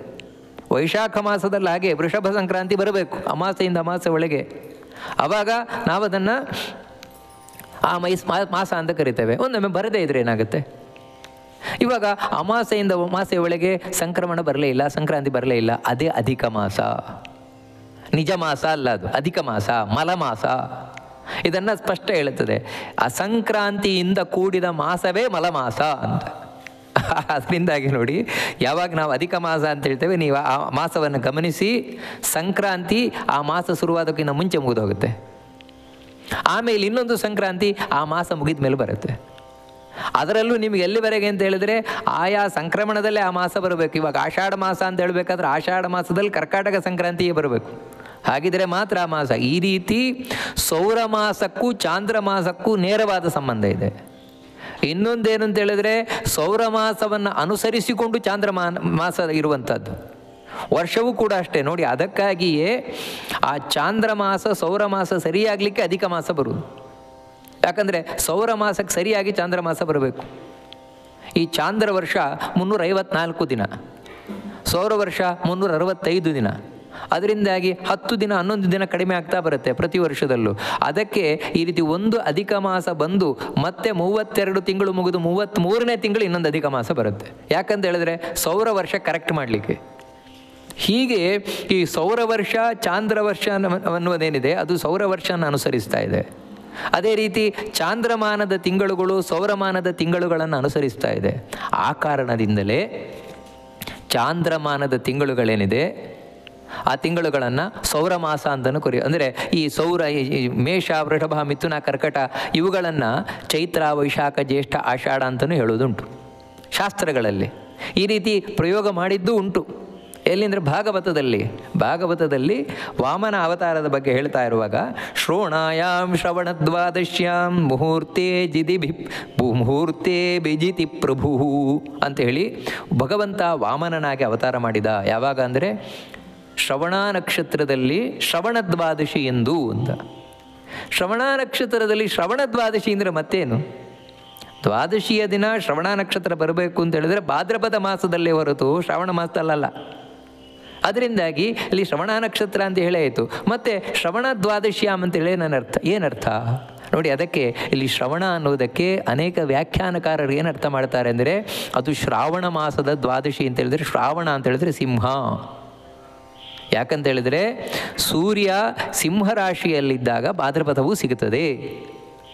ಅದರಿಂದಾಗಿ ಇದು ಸೌರಮಾಸದ ಗಣನೆಯನ್ನಿಟ್ಟುಕೊಂಡು ಸೌರಮಾಸದ ಸಿಂಹ ಮಾಸವನ್ನು ಇಲ್ಲಿ ಶ್ರಾವಣ ಅಂತ ಕರೀತಾ ಇರೋದು ಅಂತ ಈ ರೀತಿ ಅರ್ಥವನ್ನು ಮಾಡ್ತಾರೆ. ನೋಡಿ, ಹೀಗೆ ಸೌರ ಮಾಸವನ್ನು ಚಾಂದ್ರದ ಚೈತ್ರ ವೈಶಾಖ ಅಂತ ಹೇಳೋದುಂಟು. ಯಾಕಂತ ಹೇಳಿದರೆ ಚೈತ್ರ ವೈಶಾಖಗಳಿದನ್ನು ಅನುಸರಿಸಿಕೊಂಡಿರೋದಲ್ವಾ, ಅದರಿಂದಾಗಿ. ಆದರೆ ಒಂದು ನೆನಪಿಟ್ಟುಕೊಳ್ಬೇಕಾದದ್ದು, ಹೀಗೆ ಸೌರ ಮಾಸಗಳಾದ ಮೇಷ, ವೃಷಭ, ಮಿಥುನ, ಕರ್ಕಾಟಕ ಈ ಮಾಸಗಳನ್ನು ಚಾಂದ್ರಮಾನದ ಚೈತ್ರ, ವೈಶಾಖ, ಜ್ಯೇಷ್ಠ, ಆಷಾಢ ಈ ರೀತಿ ವ್ಯವಹಾರ ಮಾಡೋದುಂಟು, ನಾವು ಶಾಸ್ತ್ರಗಳಲ್ಲಿ ನೋಡ್ತೇವೆ. ಆದರೆ ಚಾಂದ್ರ ಮಾಸಗಳಾದ ಚೈತ್ರ, ವೈಶಾಖ, ಜ್ಯೇಷ್ಠ ಮುಂತಾದವುಗಳನ್ನು ಸೌರ ಮಾಸವಾದ ಮೇಷ, ವೃಷಭ ಹೀಗೆ ವ್ಯವಹಾರ ಮಾಡೋದಿಲ್ಲ. ಅಂದರೆ ಅರ್ಥಾತ್ ಸಿಂಹಮಾಸೇತು ರೋಹಿಣ್ಯಾಯುತಾಂ ಕೃಷ್ಣಾಷ್ಟಮೀಂ ಪುಮಾನ್ ಅನ್ನುವಲ್ಲಿ ಸಿಂಹಮಾಸ ಅಂತ ಹೇಳಿದರೆ ಅದು ಚಾಂದ್ರ ಶ್ರಾವಣ ಮಾಸವನ್ನೇ ಹೇಳಿದ್ದು, ಈ ರೀತಿ ಅರ್ಥ ಮಾಡಲಿಕ್ಕೆ ಬರುವುದಿಲ್ಲ. ಕಾರಣ ಏನಂತ ಹೇಳಿದರೆ, ಯಾವತ್ತೂ ಸೌರಮಾಸ ಚಾಂದ್ರಮಾಸವನ್ನು ಅವಲಂಬಿಸಿಕೊಂಡಿರೋಲ್ಲ, ಆದರೆ ಚಾಂದ್ರಮಾಸ ಸೌರಮಾಸವನ್ನು ಅನುಸರಿಸಿಕೊಂಡಿರ್ತದೆ. ನಮಗೆ ಉದಾಹರಣೆ ಹೇಳುವುದಾದರೆ, ರಾಜನನ್ನು ಅವಲಂಬಿಸಿಕೊಂಡು ಸೈನ್ಯ ಇದೆ, ಸೈನ್ಯವನ್ನು ಅವಲಂಬಿಸಿಕೊಂಡು ರಾಜ ಇಲ್ಲ. ಅದಕ್ಕಾಗಿಯೇ ಇವಾಗ ಸೈನ್ಯವನ್ನು ಕಳಿಸಿದ, ಯುದ್ಧ ಮಾಡ್ಕೊಂಬನ್ನಿ ಅಂತ ರಾಜ. ಸೈನ್ಯ ಹೋಗಿ ಗೆದ್ದು ಬಂತು. ಅವಾಗ ಏನು ಹೇಳ್ತಾರೆ ಅಂತ ಹೇಳಿದರೆ, ರಾಜ ಗೆದ್ದ ಅಂತ ಹೇಳ್ತಾರೆ, ಸೈನ್ಯ ಗೆದ್ದ ಅಂತ ಹೇಳಲ್ಲ. ಯಾಕಂತ ಹೇಳಿದರೆ ಸೈನ್ಯ ರಾಜನನ್ನು ಅವಲಂಬಿಸಿರುವುದರಿಂದಾಗಿ ಸೈನ್ಯದ ಗೆಲುವು ಅದು ರಾಜನ ಗೆಲುವು. ಆದರೆ ರಾಜ ತಾನೊಬ್ಬನೇ ಯುದ್ಧಕ್ಕೆ ಹೋದ, ಸೈನ್ಯ ಯಾವುದನ್ನು ಕಟ್ಕೊಂಡು ಹೋಗಲಿಲ್ಲ, ಯುದ್ಧದಲ್ಲಿ ಗೆದ್ಕೊಂಬಂದ. ಆವಾಗ ಸೈನ್ಯ ಗೆದ್ದಿತು ಅಂತ ಯಾರೂ ಹೇಳಲ್ಲ. ಮತ್ತೇನೆಂದರೆ ರಾಜನೇ ಗೆದ್ದ ಅಂತ ಹೇಳೋದು. ಯಾಕಂದರೆ ರಾಜ ಸೈನ್ಯವನ್ನು ಅವಲಂಬಿಸಿಕೊಂಡಿಲ್ಲ. ಈ ಕಾರಣದಿಂದ ಇಲ್ಲಿಯೂ ಹಾಗೆಯೇ ಸೌರಮಾಸ ಚಾಂದ್ರಮಾಸವನ್ನು ಅವಲಂಬಿಸಿಕೊಂಡಿಲ್ಲ. ಆ ಕಾರಣದಿಂದಾಗಿ ನೀವು ಸೌರದ ಮೇಷ, ವೃಷಭ, ಮಿಥುನ, ಕರ್ಕಾಟಕ ಇವುದನ್ನು ಚೈತ್ರ, ವೈಶಾಖ, ಜ್ಯೇಷ್ಠ, ಆಷಾಢ ಅಂತ ಹೇಳಿಕ್ಕೆ ಬರೋಲ್ಲ. ಯಾಕೆ ಈ ಮಾತನ್ನು ಹೇಳ್ತಾ ಇದ್ದೇನೆ ಅಂತ ಹೇಳಿದ್ರೆ, ಕೆಲವರು ಈ ರೀತಿ ನಾನು ಮೊದಲೇ ಹೇಳಿದಾಗ ಅರ್ಥ ಸಂಕೋಚ ಮಾಡುವವರು ಅಂತ. ಇವಾಗ ಸಿಂಹಮಾಸೇತು ರೋಹಿಣ್ಯಾಂ ಯುತಾಂ ಕೃಷ್ಣಾಷ್ಟಮೀಂ ಪುಮಾನ್ ಅನ್ನುವಲ್ಲಿ ಅಥವಾ ಉಳಿದಲ್ಲಿ ಎಲ್ಲೆಲ್ಲಿ ಸಿಂಹ ಮಾಸದ್ದೇನಿದೆ ಅದಕ್ಕೆಲ್ಲ ಅದು ಸಿಂಹ ಮಾಸ ಅಂದರೆ ಶ್ರಾವಣ ಮಾಸವೇ ಹೇಳಿದ್ದು ಅಂತ ಅರ್ಥ ಮಾಡ್ತಾರೆ. ಹಾಗೆ ಮಾಡ್ಲಿಕ್ಕೆ ಬರೋಲ್ಲ. ಒಂದೊಮ್ಮೆ ಆ ರೀತಿ ಎಲ್ಲಾದರೂ ಪ್ರಯೋಗ ಇದ್ದರೆ ತೋರಿಸ್ಬೋದು. ಯಾರು ಆ ರೀತಿ ಅರ್ಥ ಮಾಡುವವರಿದ್ದಾರೆ, ಆ ಅರ್ಥ ಮಾಡುವವರು ಸೌರ ಮಾಸಗಳನ್ನು ಅದು ಚಾಂದ್ರಮಾಸವನ್ನೇ ಹೇಳಿದ್ದು ಅಂತ ಹೇಳೋದಾದರೆ ಪ್ರಯೋಗವನ್ನು ತೋರಿಸಬೇಕು. ಆದರೆ ಚಾಂದ್ರಮಾಸಗಳನ್ನು ಸೌರ ಮಾಸದಲ್ಲಿ ಹೇಳಿದ್ದಕ್ಕೆ ಭಾಗವತದಲ್ಲಿರುವ ಶ್ರೋಣಾಯಾಮ್ ಶ್ರವಣದ್ವಾದಶ್ಯಾಮ್ ಅನ್ನುವುದಕ್ಕೆ ಅರ್ಥ ಮಾಡಿರುವುದೇ ಸಾಕ್ಷಿ. ಛಲಾರಿ ಆಚಾರ್ಯರು ಮುಂತಾದವರೆಲ್ಲ ಹಾಗೆ ಅದನ್ನು ಅರ್ಥ ಮಾಡಿರುವುದು ನಮಗೆ ಸ್ಪಷ್ಟವಾಗಿ ಕಾಣಿಸ್ತದೆ. ಅದರಿಂದಾಗಿ ಇಲ್ಲಿ ಎಲ್ಲೆಲ್ಲಿ ಶ್ರಾವಣ ಅಂತ ಬಂದಿದೆ ಅದೆಲ್ಲವೂ ಕೂಡ ಸಿಂಹಮಾಸ ಅಂತ ಇಟ್ಕೊಂಡ್ರೆ ಏನೂ ಗೊಂದಲ ಇಲ್ಲ. ಇನ್ನೊಂದು ಇಲ್ಲಿ ಪ್ರಶ್ನೆ ಏನಂದರೆ, ಹಾಗಾದರೆ ಇವಾಗ ಈ ಕೃಷ್ಣಾಷ್ಟಮಿ ಅಥವಾ ಕೃಷ್ಣ ಜಯಂತಿ ಇದರಲ್ಲಿ ಸೌರಮಾನ ಚಾಂದ್ರಮಾನ ಅಂತ ಭೇದ ಇದೆಯಾ? ಸೌರಮಾನ ಪ್ರಕಾರ ಕೃಷ್ಣಾಷ್ಟಮಿ ಕೃಷ್ಣ ಜಯಂತಿ, ಚಾಂದ್ರಮಾನ ಪ್ರಕಾರ ಕೃಷ್ಣಾಷ್ಟಮಿ ಕೃಷ್ಣ ಜಯಂತಿ ಈ ರೀತಿ ಪ್ರಭೇದ ಇದೆಯಾ? ಖಂಡಿತವಾಗಿಯೂ ಇಲ್ಲ. ಇದು ತಪ್ಪು ಕಲ್ಪನೆಯಿಂದ ಬಂದಿರುವಂತೆ. ಯಾಕಂದರೆ ಇವತ್ತು ಅನೇಕ ಪಂಚಾಂಗಗಳಲ್ಲಿ ಹಾಗೆ ಮುದ್ರಣವನ್ನು ಮಾಡ್ತಾರೆ, ಸೌರ ಕೃಷ್ಣಾಷ್ಟಮಿ, ಚಾಂದ್ರ ಕೃಷ್ಣಾಷ್ಟಮಿ. ಇದು ತಪ್ಪು ಕಲ್ಪನೆಯಿಂದ ಬಂದಿರುವುದು. ಯಾಕಂತ ಹೇಳಿದರೆ ನೀವು ಎಲ್ಲಿಯೂ ಕೂಡ ಸೌರಮಾಸದ ಪ್ರಕಾರ ಕೃಷ್ಣಾಷ್ಟಮಿಯನ್ನು ಮಾಡಿ ಅಂತ ಹೇಳಲ್ಲ. ಒಂದೊಮ್ಮೆ ಎಲ್ಲಾದರೂ ಸಿಂಹ ಮಾಸದಲ್ಲಿ ಮಾಡಿ ಅಂತ ಹೇಳಿದರೆ ಅದು ಕೇವಲ ಅಷ್ಟಮಿ ರೋಹಿಣಿ ಸಿಗತ್ತೆ ಎನ್ನುವ ಉದ್ದೇಶದಿಂದ ಮಾತ್ರವೇ ಹೊರತು ಅಷ್ಟಮಿ ರೋಹಿಣಿ ಸಿಗದೆ. ಯಾಕಂದರೆ ಕೆಲವರು ಇವತ್ತು ಪಂಚಾಂಗದಲ್ಲಿ ಏನು ಮಾಡ್ತಾರೆ ಅಂತ ಹೇಳಿದರೆ, ಕೇವಲ ಮಧ್ಯರಾತ್ರಿಯಲ್ಲಿ ಅಷ್ಟಮಿ ಇದ್ದಾಗ ಮಾತ್ರ ತಾವು, ಅದು ಸಿಂಹ ಮಾಸದಲ್ಲಿ ಕೇವಲ ಮಧ್ಯರಾತ್ರಿಯಲ್ಲಿ ಅಷ್ಟಮಿ ಇದ್ದಾಗ ಮಾತ್ರ ತಾವು ಕೃಷ್ಣಾಷ್ಟಮಿ ಅಂತ ಹಾಕಿಬಿಡ್ತಾರೆ. ವಾಸ್ತವಿಕವಾಗಿ ಮಾರನೇ ದಿನ ಅಷ್ಟಮಿ ರೋಹಿಣಿ ಎರಡೂ ಒಟ್ಟಿಗಿರುತ್ತದೆ. ಒಟ್ಟಿಗಿದ್ದರೂ ಕೂಡ ಅದನ್ನು ಬಿಟ್ಟುಬಿಡ್ತಾರೆ. ಹೀಗಿದ್ದಾಗ ನೀವು ಸಿಂಹ ಮಾಸ ಅಂತ ಇಟ್ಟುಕೊಂಡಿದ್ದು ವ್ಯರ್ಥ. ಯಾಕಂತ ಹೇಳಿದರೆ ಎಲ್ಲಿ ಸಿಂಹ ಮಾಸ ಅಂತ ಹೇಳಿದೆ ಅಲ್ಲಿ ಮುಖ್ಯವಾಗಿ ತಿಳಿಸಿರುವಂಥದ್ದು ಏನು ಅಂದರೆ ಅಷ್ಟಮಿ ರೋಹಿಣಿ ಎರಡೂ ಒಟ್ಟಿಗೆ ಬೇಕು ಅಂತ. ಅದರಿಂದಾಗಿಯೇ ಶ್ರಾವಣ್ಯಾಂ ಪ್ರೋಷ್ಠಬದ್ಯಾಂ ವಾ ಯದಾ ಸಿಂಹಗತೋ ರವಿಹಿ ಜಯಂತ್ಯಾರಾಧನಂ ಕುರ್ಯಾತ್ ನಟು ಕರ್ಕಟ ಕನ್ಯೆಯೋ ಅಂತ ಸಿಂಹ ಮಾಸದಲ್ಲಿರುವುದು ಜಯಂತಿಗೋಸ್ಕರ. ಯಾರು ಜಯಂತಿಗೆ ಒತ್ತು ಕೊಡೋಲ್ಲ ಅವರು ಸಿಂಹ ಮಾಸ ಅಂತ ಹೇಳುವಂಥದ್ದು ಸರಿ ಅಲ್ವೇ ಇಲ್ಲ. ಇನ್ನು ಕೆಲವುಗರೇನು ಅಂತ ಹೇಳಿದ್ರೆ ತಾವು ಸೌರ ಮಾಸ ಅಂತ ಹೇಳಿದ್ರೆ ನಮ್ಮ ಸಂಪ್ರದಾಯ ಏನಂತ ಹೇಳಿದ್ರೆ ನಾವು ಸೌರಮಾನ ರೀತಿ ಆರಾಧನೆ ಮಾಡುವವರು, ಅದಕ್ಕೆ ನಮ್ಮ ಸಂಪ್ರದಾಯ ಪ್ರಕಾರ ನಾವು ಸೌರಮಾನದಲ್ಲಿ ಮಾಡಿಬಿಡ್ತೇವೆ, ಈ ರೀತಿ ಉತ್ತರವನ್ನು ಕೊಡುವವರಿದ್ದಾರೆ. ವಾಸ್ತವಿಕವಾಗಿ ಸೌರಮಾನ ರೀತಿಯ ನಾವು ಕೃಷ್ಣ ಜಯಂತಿ ಕೃಷ್ಣಾಷ್ಟಮಿ ಆಚರಣೆ ಮಾಡ್ತೇವೆ, ನಮ್ಮ ಸಂಪ್ರದಾಯ ಬರೀ ಸಂಪ್ರದಾಯ ಅನ್ನುವುದು ಸರಿಯಲ್ಲ. ಅಂದರೆ ಅಷ್ಟಮಿ ರೋಹಿಣಿ ಬೇಡ ನಮಗೆ, ಬರೀ ಅಷ್ಟಮಿ ಮಾತ್ರ ಮಧ್ಯರಾತ್ರಿ, ಯಾಕಂದರೆ ನಮ್ಮ ಸಂಪ್ರದಾಯ ಇದು ಸಂಪ್ರದಾಯವೂ ಅಲ್ಲ. ಯಾಕಂತ ಹೇಳಿದ್ರೆ ನಿಜವಾಗಿಯೂ ಕೂಡ ಸಂಪ್ರದಾಯ ಪ್ರವರ್ತಕರು ಮಧ್ವಾಚಾರ್ಯರು, ಜಗದ್ಗುರುಗಳಾದ ಮಧ್ವಾಚಾರ್ಯರು ಹಾಗೂ ಅವರ ತಮ್ಮಂದಿರಾದ ವಿಷ್ಣು ತೀರ್ಥರು, ಇಂಥ ಜ್ಞಾನಿಗಳು, ದೇವರನ್ನು ಕಂಡವರು, ಅವರೇ ಸ್ಪಷ್ಟವಾಗಿ ತಿಳಿಸಿದ್ದಾರೆ. ಏನು ಅಂತ ಹೇಳಿದ್ರೆ ಬರೀ ಅಷ್ಟಮಿ ಇದ್ದಾಗ ಮಾತ್ರ ಅಲ್ಲ, ಮತ್ತೇನು ಅಂದರೆ ಅಷ್ಟಮಿ ರೋಹಿಣಿ ಎರಡೂ ಬೇಕು. ಇವಾಗ ವಿಷ್ಣು ತೀರ್ಥರು ಸಿಂಹಮಾಸ ಅಂತ ಹೇಳಿದರು. ಯಾಕಂದರೆ ಸಿಂಹಮಾಸೇತು ರೋಹಿಣ್ಯ ಯುತಾಂ ಕೃಷ್ಣಾಷ್ಟಮೀಂ ಪುಮಾಂ, ಬರೀ ಅಷ್ಟಮಿ ಅಂತ ಮಾತ್ರ ಹೇಳಿಲ್ಲ, ರೋಹಿಣ್ಯ ಯುತಾಂ ಅಂತ ಹೇಳಿದ್ರು. ರೋಹಿಣಿಯಿಂದ ಕೂಡಿದ ಅಷ್ಟಮಿ ಸಿಂಹಮಾಸೇತು ಅಂದರೆ ಸಿಂಹ ಮಾಸದಲ್ಲಿ. ಅಂದರೆ ಸಿಂಹ ಮಾಸವನ್ನು ನೀವು ಯಾಕೆ ಚಾಯ್ಸ್ ಮಾಡಿ ಅಂತ ಹೇಳಿದ್ರೆ ಅಷ್ಟಮಿ ರೋಹಿಣಿ ಎರಡೂ ಸಿಗುವುದು ಅಲ್ಲೇ ಅನ್ನುವ ಉದ್ದೇಶದಿಂದ, ಇನ್ನೇನು ಅಲ್ಲ. ನಿಮಗೆ ಆ ರೋಹಿಣಿ ನಕ್ಷತ್ರ ಬೇಡ, ನಮ್ಮ ಬರೀ ಅಷ್ಟಮಿ ಸಾಕು ಮಧ್ಯರಾತ್ರಿಯಲ್ಲಿ ಅಂತ ಹೇಳುವುದಾಗಿದ್ದರೆ ನೀವು ಸಿಂಹ ಮಾಸ ಹಿಡ್ಕೊಳ್ಳೋದೇ ವ್ಯರ್ಥ. ಅದು ಯಾವ ಸಂಪ್ರದಾಯವೂ ಅಲ್ಲ. ಯಾಕಂದರೆ ಸಂಪ್ರದಾಯ ಪ್ರವರ್ತಕರು ಅಂತ ಹೇಳುವಂಥ ವಿಷ್ಣು ತೀರ್ಥರ ಅಭಿಪ್ರಾಯವೇ ಅದಲ್ಲ. ಮತ್ತೇನೆಂದರೆ ಇದು ಕೇವಲ ತಪ್ಪು ಕಲ್ಪನೆಯಿಂದ ಬಂದದ್ದು ಅಂತ ನಾವು ಸ್ಪಷ್ಟವಾಗಿ ತಿಳ್ಕೊಳ್ಬೇಕಾದದ್ದು. ಮುಂದಿನ ಪ್ರಶ್ನೆ ಏನು ಅಂತ ಹೇಳಿದರೆ, ಹಾಗಾದರೆ ಇವಾಗ ಎಲ್ಲರೂ ಕೂಡ ಯಾಕೆ ಸಿಂಹ ಮಾಸದಲ್ಲಿ ಆಚರಣೆ ಮಾಡೋಲ್ಲ? ಇವಾಗ ನೀವು ಹೇಳಿದಾಗೆ ಅದೇ ಕರೆಕ್ಟ್ ಒಂದಾಗಿದ್ದರೆ ಎಲ್ಲರೂ ಸಿಂಹ ಮಾಸದಲ್ಲಿ ಆಚರಣೆ ಮಾಡಬೇಕಿತ್ತು, ಎಲ್ಲರೂ ಶ್ರಾವಣದಲ್ಲಿ ಆಚರಣೆ ಮಾಡ್ತಾರಲ್ವಾ, ನಿಮ್ಮ ಹಾಗೆ ಈ ರೀತಿ ಅರ್ಥ ಮಾಡೋಲ್ವಲ್ಲ ಅಂತ ಹೇಳಿದರೆ, ಹೌದು, ಅದಕ್ಕೇನು ಕಾರಣ ಅಂತ ಹೇಳಿದರೆ ಈ ಧರ್ಮಶಾಸ್ತ್ರಜ್ಞರು ಧರ್ಮಶಾಸ್ತ್ರ ಗ್ರಂಥಗಳಲ್ಲಿ ಪುರಾಣಗಳಲ್ಲಿ ಏನು ಮಾತುಗಳು ಬಂದಿದೆ ಆ ಮಾತುಗಳನ್ನು ನಾನು ಮೊದಲೇ ಹೇಳಿದಾಗೆ ತಮಗೆ ಬೇಕಾದಾಗ ಅರ್ಥ ಸಂಕೋಚ ಏನು ಮಾಡಿಕೊಳ್ತಾರೆ. ಅದೇ ಕಾರಣ ನಾವೊಂದೊಮ್ಮೆ ಆ ರೀತಿ ಅರ್ಥ ಸಂಕೋಚ ಮಾಡದೆ, ಆ ಮಾತುಗಳಿಗೆ ಬೇರೆ ಬೇರೆ ಅರ್ಥ ಮಾಡದೆ ನೇರವಾದ ಅರ್ಥಗಳನ್ನೇ ತಗೊಂಡಾಗ ಈ ರೀತಿ ಗೊಂದಲಗಳಿಗೆ ಅವಕಾಶ ಇಲ್ಲ. ಇದು ನಾವಿಲ್ಲಿ ಸ್ಪಷ್ಟ ತಿಳ್ಕೊಳ್ಬೇಕಾದದ್ದಷ್ಟೇ. ಹಾಗಿದ್ರೆ ಈ ಕೃಷ್ಣ ಜಯಂತಿ ಹಾಗೂ ಕೃಷ್ಣಾಷ್ಟಮಿ ಇವುಗಳಲ್ಲಿ ಮತ್ತೆ ಏನಾದರೂ ವ್ಯತ್ಯಾಸ ಇದೆಯಾ ಅಂತ ಹೇಳಿದಾಗ, ಹೌದು, ಕೃಷ್ಣ ಜಯಂತಿಯಲ್ಲಿ ಮುಖ್ಯ ಕೃಷ್ಣ ಜಯಂತಿ, ಅಮುಖ್ಯ ಕೃಷ್ಣ ಜಯಂತಿ ಅಂತ ಎರಡು ರೀತಿ ಇದೆ. ಇನ್ನು ಕೃಷ್ಣ ಜನ್ಮಾಷ್ಟಮಿಯಲ್ಲೂ ಕೂಡ ಎರಡು ರೀತಿ, ಮಧ್ಯರಾತ್ರಿ ವ್ಯಾಪಿನಿ ಅಂತೊಂದು, ಇನ್ನು ಉದಯ ವ್ಯಾಪಿನಿ ಅಂತೊಂದು, ಎರಡು ರೀತಿ ಇದೆ. ಅದೇನು ಆ ಪ್ರಭೇದಗಳನ್ನು ನಾವಿವಾಗ ನೋಡ್ತಾ ಬರೋಣ, ಅವಾಗೆಲ್ಲವೂ ಸ್ಪಷ್ಟ ಆಗುತ್ತೆ. ಮೊದಲನೇದಾಗಿ ಏನು ಅಂತ ಹೇಳಿದರೆ ಮುಖ್ಯವಾದ ಕೃಷ್ಣ ಜಯಂತಿ. ಅದ್ಯಾವುದು ಅಂತ ಹೇಳಿದರೆ, ಇದನ್ನು ಮುಖ್ಯವಾದ ಕೃಷ್ಣ ಜಯಂತಿಯನ್ನು ಜಗದ್ಗುರುಗಳಾದ ಮಧ್ವಾಚಾರ್ಯರು ತಮ್ಮ ಜಯಂತಿ ನಿರ್ಣಯದಲ್ಲಿ ಹೇಳಿದ್ದಾರೆ. ಅದೇನಂತ ಹೇಳಿದರೆ, ರೋಹಿಣ್ಯಾಮರ್ಧರಾತ್ರೇತು ಯದಾ ಕಾಳಾಷ್ಟಮಿ ಭವೇತ್ ಅಂಥೇಳಿ ಮಧ್ಯರಾತ್ರಿಯಲ್ಲಿ, ಕೃಷ್ಣ ಪಕ್ಷದ ಮಧ್ಯರಾತ್ರಿಯಲ್ಲಿ ಅಷ್ಟಮಿ ರೋಹಿಣಿ ಎರಡು ಸಿಗಬೇಕು. ಆವಾಗ ಅದು ಮುಖ್ಯವಾದ ಕೃಷ್ಣ ಜಯಂತಿ. ಯಾಕಂದರೆ ಇದನ್ನೇ ಬೇರೆ ವಸಿಷ್ಠ ಸಂಹಿತೆ ತಾನು ತಿಳಿಸ್ತಾ ಇದೆ. ಅಷ್ಟಮಿ ರೋಹಿಣೇ ಯುಕ್ತ ನಿಶ್ಯರ್ಧೆ ಯದಿ ದೃಶ್ಯತೆ ಮುಖ್ಯ ಕಾಲ ಇತಿ ಖ್ಯಾತಃ ತತ್ರ ಜಾತೋ ಹರಿಸ್ವಯಂ ಅಂತ ಹೇಳ್ತಾ, ಅಷ್ಟಮಿ ರೋಹಿಣಿ ಮಧ್ಯರಾತ್ರಿಯಲ್ಲಿ ಯಾವಾಗ ಸಿಗತ್ತೆ ಆವಾಗಲೇ ಅದನ್ನು ಜಯಂತಿಯಿಂದ ಕರೆಯುವಂಥದ್ದು. ಅದು ಮುಖ್ಯ ಕಾಲ ಹೇಳಿದ್ದಾರೆ, ಅದು ಮುಖ್ಯ ಕಾಲ ಅಂತ ತಿಳಿಸ್ತಾರೆ. ಅದನ್ನು ಮುಖ್ಯ ಕಾಲ ಅಂತ ಹೇಳಿದ್ರಿಂದಾಗಿ ಗೌಣ ಕಾಲ ಮತ್ತೆ ಬೇರೆ ಇದೆ, ಅಮುಖ್ಯವಾದ ಕಾಲ ಬೇರೆ ಇದೆ ಅಂತ ತಿಳಿಸಿದಾಗ ಆಯಿತು. ಅದರಲ್ಲಿಯೂ ಕೂಡ ಮತ್ತೆ ಎರಡು ರೀತಿ ಉಂಟು. ಒಂದೇನಂತ ಹೇಳಿದರೆ, ಇವಾಗ ಈ ಅಷ್ಟಮಿ ರೋಹಿಣಿ ಅನ್ನೋದು 2 ದಿನ ಮಧ್ಯರಾತ್ರಿಯಲ್ಲಿ ಬಂದುಬಿಟ್ಟಿದೆ. 2 ದಿನವೂ ಮಧ್ಯರಾತ್ರಿಯಲ್ಲಿದೆ. ಇವತ್ತು ಮಧ್ಯರಾತ್ರಿಯಲ್ಲಿ ಅಷ್ಟಮಿ ರೋಹಿಣಿ ಇದೆ, ನಾಳೆಯೂ ಮಧ್ಯರಾತ್ರಿಯಲ್ಲಿ ಅಷ್ಟಮಿ ರೋಹಿಣಿ ಇದೆ. ಆವಾಗ ಏನು ಮಾಡಬೇಕು ಅಂತ ಪ್ರಶ್ನೆ ಬಂದಾಗ ಅದಕ್ಕೆ ಏನು ತಿಳಿಸ್ಕೊಂಡು ಹೋಗ್ತಾರೆ ಅಂತ ಹೇಳಿದರೆ, ಸಪ್ತಮೀನ ಕರ್ತವ್ಯ ರೋಹಿಣಿ ಸಂಯುತಾಷ್ಟಮಿ ಅವಿದ್ಧಾಯಾಂತು ಸರ್ಕ್ಷಾಯಾಂ ಜಾತೋ ದೇವಕಿ ನಂದನಃ. ಯಾವತ್ತು ಈ ರೀತಿ ಬಂದಾಗ ಸಪ್ತಮಿಯಿಂದ ಕೂಡಿದ ಅಷ್ಟಮಿಯನ್ನು ಮಾಡಬೇಡ್ರಿ, ಅಂದರೆ ಮನದಾನಿಯ ಮಾಡಿ ಮಾರನೇ ದಿನವೇ ಕೃಷ್ಣ ಜಯಂತಿ ಆಚರಣೆ ಮಾಡಿ ಅಂತ ಹೇಳ್ತಾರೆ. ಇನ್ನೊಂದು ಏನು ಅಂತ ಹೇಳಿದರೆ,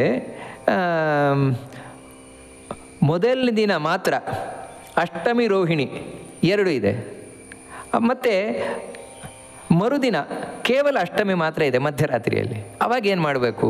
ಮೊದಲನೇ ದಿನ ಅಷ್ಟಮಿ ರೋಹಿಣಿ ಎರಡೂ ಇದೆ, ಆದರೆ ಅವತ್ತು ಸಪ್ತಮಿ ಇದೆ. ಆದರೆ ಸಪ್ತಮಿಯಿಂದ ಕೂಡಿದ್ದು ಮಾಡಬಾರ್ದು ಅಂತ ಹೇಳ್ತಿರಲ್ವ.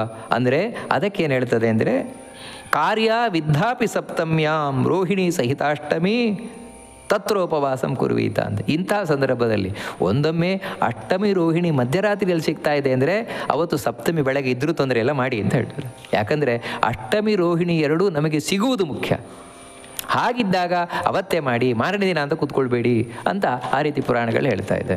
ಆ ಮುಂದಿನದ್ದೇನು ಅಂತ ಹೇಳಿದ್ರೆ, ಇಲ್ಲಪ್ಪ ಈ ರೀತಿ ನಮಗೆ 2 ದಿನವೂ ಮಧ್ಯರಾತ್ರಿಯಲ್ಲಿ ಸಿಗಲಿಲ್ಲ ಅಷ್ಟಮಿ ರೋಹಿಣಿ ಎರಡು, ಅವಾಗ ಏನು ಮಾಡಬೇಕು ಅಂತ ಹೇಳಿದ್ರೆ ಅವಾಗ ಅಮುಖ್ಯ ಕೃಷ್ಣ ಜಯಂತಿ. ಅದು ಯಾವ ರೀತಿ ಅಂತ ಹೇಳಿದರೆ ಇದನ್ನು ವಿಷ್ಣು ತೀರ್ಥರು ತಾವು ತಿಳಿಸಿದ್ದಾರೆ, ಪರೋಕ್ಷ ಜ್ಞಾನಿಗಳಾದ ವಿಷ್ಣು ತೀರ್ಥರು. ಸಿಂಹಮಾಸೇತು ರೋಹಿಣ್ಯಾಯುತಾಂ ಕೃಷ್ಣಾಷ್ಟಮೀ ಪುಮಾನ್ ಉಪೋಷ್ಯ. ಮಧ್ಯರಾತ್ರಿಯಲ್ಲಿ ಅಂತ ಹೇಳಿಲ್ಲ, ಮಧ್ವಾಚಾರ್ಯರು ಮಧ್ಯರಾತ್ರಿಯಲ್ಲಿ ಹೇಳಿದರು. ಆ ಮಧ್ಯರಾತ್ರಿಯಲ್ಲಿ ಇಲ್ಲದೇ ಇದ್ದರೆ ಅವಾಗ ನೀವು ಕನ್ಫ್ಯೂಷನ್ ಮಾಡ್ಕೊಳ್ಬೇಡಿ. ಮತ್ತೇನಂತ ಹೇಳಿದರೆ ಹಗಲಲ್ಲಾಗಲಿ ರಾತ್ರಿಯಲ್ಲಾಗಲಿ ಯಾವಾಗಲೇ ಅಷ್ಟಮಿ ರೋಹಿಣಿ ಒಟ್ಟಿಗೆ ಸೇರಿದರೆ ಸಾಕು ನಮಗೆ, ಅವತ್ತು ಮಾಡಿ. ಮಧ್ಯರಾತ್ರಿಯಲ್ಲಿ ಸಿಕ್ಕಿದರೆ ಮಧ್ವಾಚಾರ್ಯರು ಹೇಳಿದಾಗೆ ವಿಶೇಷ, ಇಲ್ಲದೇ ಇದ್ದರೂ ಕೂಡ ಅಷ್ಟಮಿ ರೋಹಿಣಿ ಎರಡೂ ಸಿಗುವುದು ಬಹಳ ವಿಶೇಷ, ಅವತ್ತೇ ಮಾಡಬೇಕಾದದ್ದು. ಇದನ್ನು ವಸಿಷ್ಠ ಸಂಹಿತೆಯೂ ಕೂಡ ಹೇಳ್ತಾ ಇದೆ. ಅಹೋರಾತ್ರಂ ತಯೋರ್ಯೋಗೋ ಹ್ಯಸಂಪೂರ್ಣೋ ಭವೇದ್ಯದಿ ಮುಹೂರ್ತಮಪ್ಯಹೋರಾತ್ರೇ ಯೋಗಶ್ಚೇತಾಂ ಉಪೋಷಯೇತ್.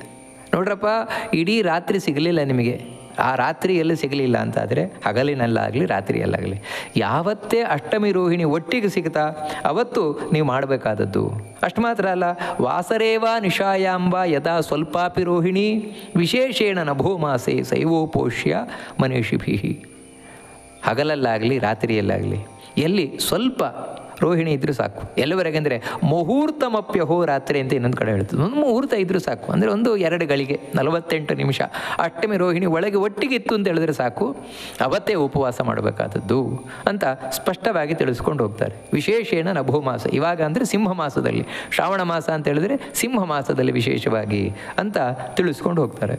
ಇಲ್ಲಿ ಗಮನಿಸಬೇಕಾದ ಒಂದು ವಿಷಯ ಏನು ಅಂತ ಹೇಳಿದರೆ, ಪುರಾಣಗಳಲ್ಲಿ ಜಯಂತಿ ಅಂತ ಹೇಳಿದರೆ ಮಧ್ಯರಾತ್ರಿಯಲ್ಲಿಯೇ ಅಷ್ಟಮಿ ರೋಹಿಣಿ ಒಟ್ಟಿಗಿರಬೇಕು ಅಂತ ಹೇಳಿದಾಗೆ ಕಾಣುವುದಿಲ್ಲ. ಮತ್ತೇನಂತ ಹೇಳಿದರೆ ನಾವು ಬೇರೆ ಬೇರೆ ಪುರಾಣಗಳ ಮಾತನ್ನು ನೋಡ್ತಾ ಬಂದರೆ, ಶ್ರಾವಣಸ್ಯ ಚ ಮಾಸಸ್ಯ ಕೃಷ್ಣಾಷ್ಟಮ್ಯಾಧರಾಧಿಪ ರೋಹಿಣಿ ಯದಿ ಲಭ್ಯೇತ ಜಯಂತಿ ನಾಮ ಸಾ ತಿಥಿ ಅಂತ ಒಂದು ಪುರಾಣ ಹೇಳ್ತಾ ಇದೆ. ಇಲ್ಲಿಯೂ ಮಧ್ಯರಾತ್ರಿಯಲ್ಲೇ ರೋಹಿಣಿ ಅಷ್ಟಮಿ ಇರಬೇಕು ಅಂತ ಹೇಳ್ತಾ ಇಲ್ಲ. ಅದೇ ರೀತಿ ಸ್ಕಾಂದ ಪುರಾಣದಲ್ಲಿ ಪ್ರಜಾಪತ್ಯೇನ ಸಂಯುಕ್ತ ಅಷ್ಟಮಿ ತು ಯದಾ ಭವೇತ್ ಶ್ರಾವಣೇ ಬಹುಲೇ ಸಾತು ಸರ್ವಪಾಪ ಪ್ರಣಾಶಿನಿ ಜಯಂ ಪುಣ್ಯಸ್ಯ ಕುರುತೆ ಜಯಂತೀತ್ಯೇವ ತಾಂ ವಿದುಹು ಅಂತ ಹೇಳಿ, ಯಾವಾಗ ಈ ರೋಹಿಣಿಯಿಂದ ಸಹಿತವಾದಂತಹ ಅಷ್ಟಮಿ ಸಿಗುತ್ತದೋ ಶ್ರಾವಣ ಮಾಸದಲ್ಲಿ ಅಂದರೆ ಕೃಷ್ಣ ಪಕ್ಷದಲ್ಲಿ, ಅದನ್ನೇ ಜಯಂತಿ ಅಂತ ಕರೀತಾರೆ ಅಂತ ಅಲ್ಲಿಯೂ ಹೇಳ್ತಾ ಇದೆ ಹೊರತು ಮಧ್ಯರಾತ್ರಿಯಲ್ಲಿರಬೇಕು ಅಂತ ಅಲ್ಲಿಯೂ ಕೂಡ ನಮಗೆ ಕಾಣುವುದಿಲ್ಲ. ಅದೇ ರೀತಿ ಬೇರೆ ಕಡೆ ಸನತ್ ಕುಮಾರರು ಹೇಳಬೇಕಾದ್ರೆ, ಸಂಪ್ರಾಪ್ತೆ ಶ್ರಾವಣೇ ಮಾಸೆ ಕೃಷ್ಣಪಕ್ಷೇ ಯದಾ ಭವೇತ್ ಕೃಷ್ಣ ಜನ್ಮಾಷ್ಟಮಿ ಜ್ಞೇಯ ಮಹಾಪಾತಕನಾಶಿನಿ ರೋಹಿಣಿ ಸಹಿತ ಸಾ ಚೇತ್ ಜಯಂತಿ ನಾಮ ಸಾ ತಿಥಿ ಅಂತ ಅವರು ಹೇಳ್ತಾ ಮಧ್ಯರಾತ್ರಿಯಲ್ಲಿಯೇ ಅಷ್ಟಮಿ ರೋಹಿಣಿ ಇರಬೇಕು ಅಂತ ಅಲ್ಲಿ ಹೇಳುವುದಿಲ್ಲ. ಒಟ್ಟಿಗೆ ಇದ್ದರೆ ಸರಿ, ಅಷ್ಟಮಿ ರೋಹಿಣಿ ಕೃಷ್ಣ ಪಕ್ಷದಲ್ಲಿದ್ದರೆ ಸರಿ.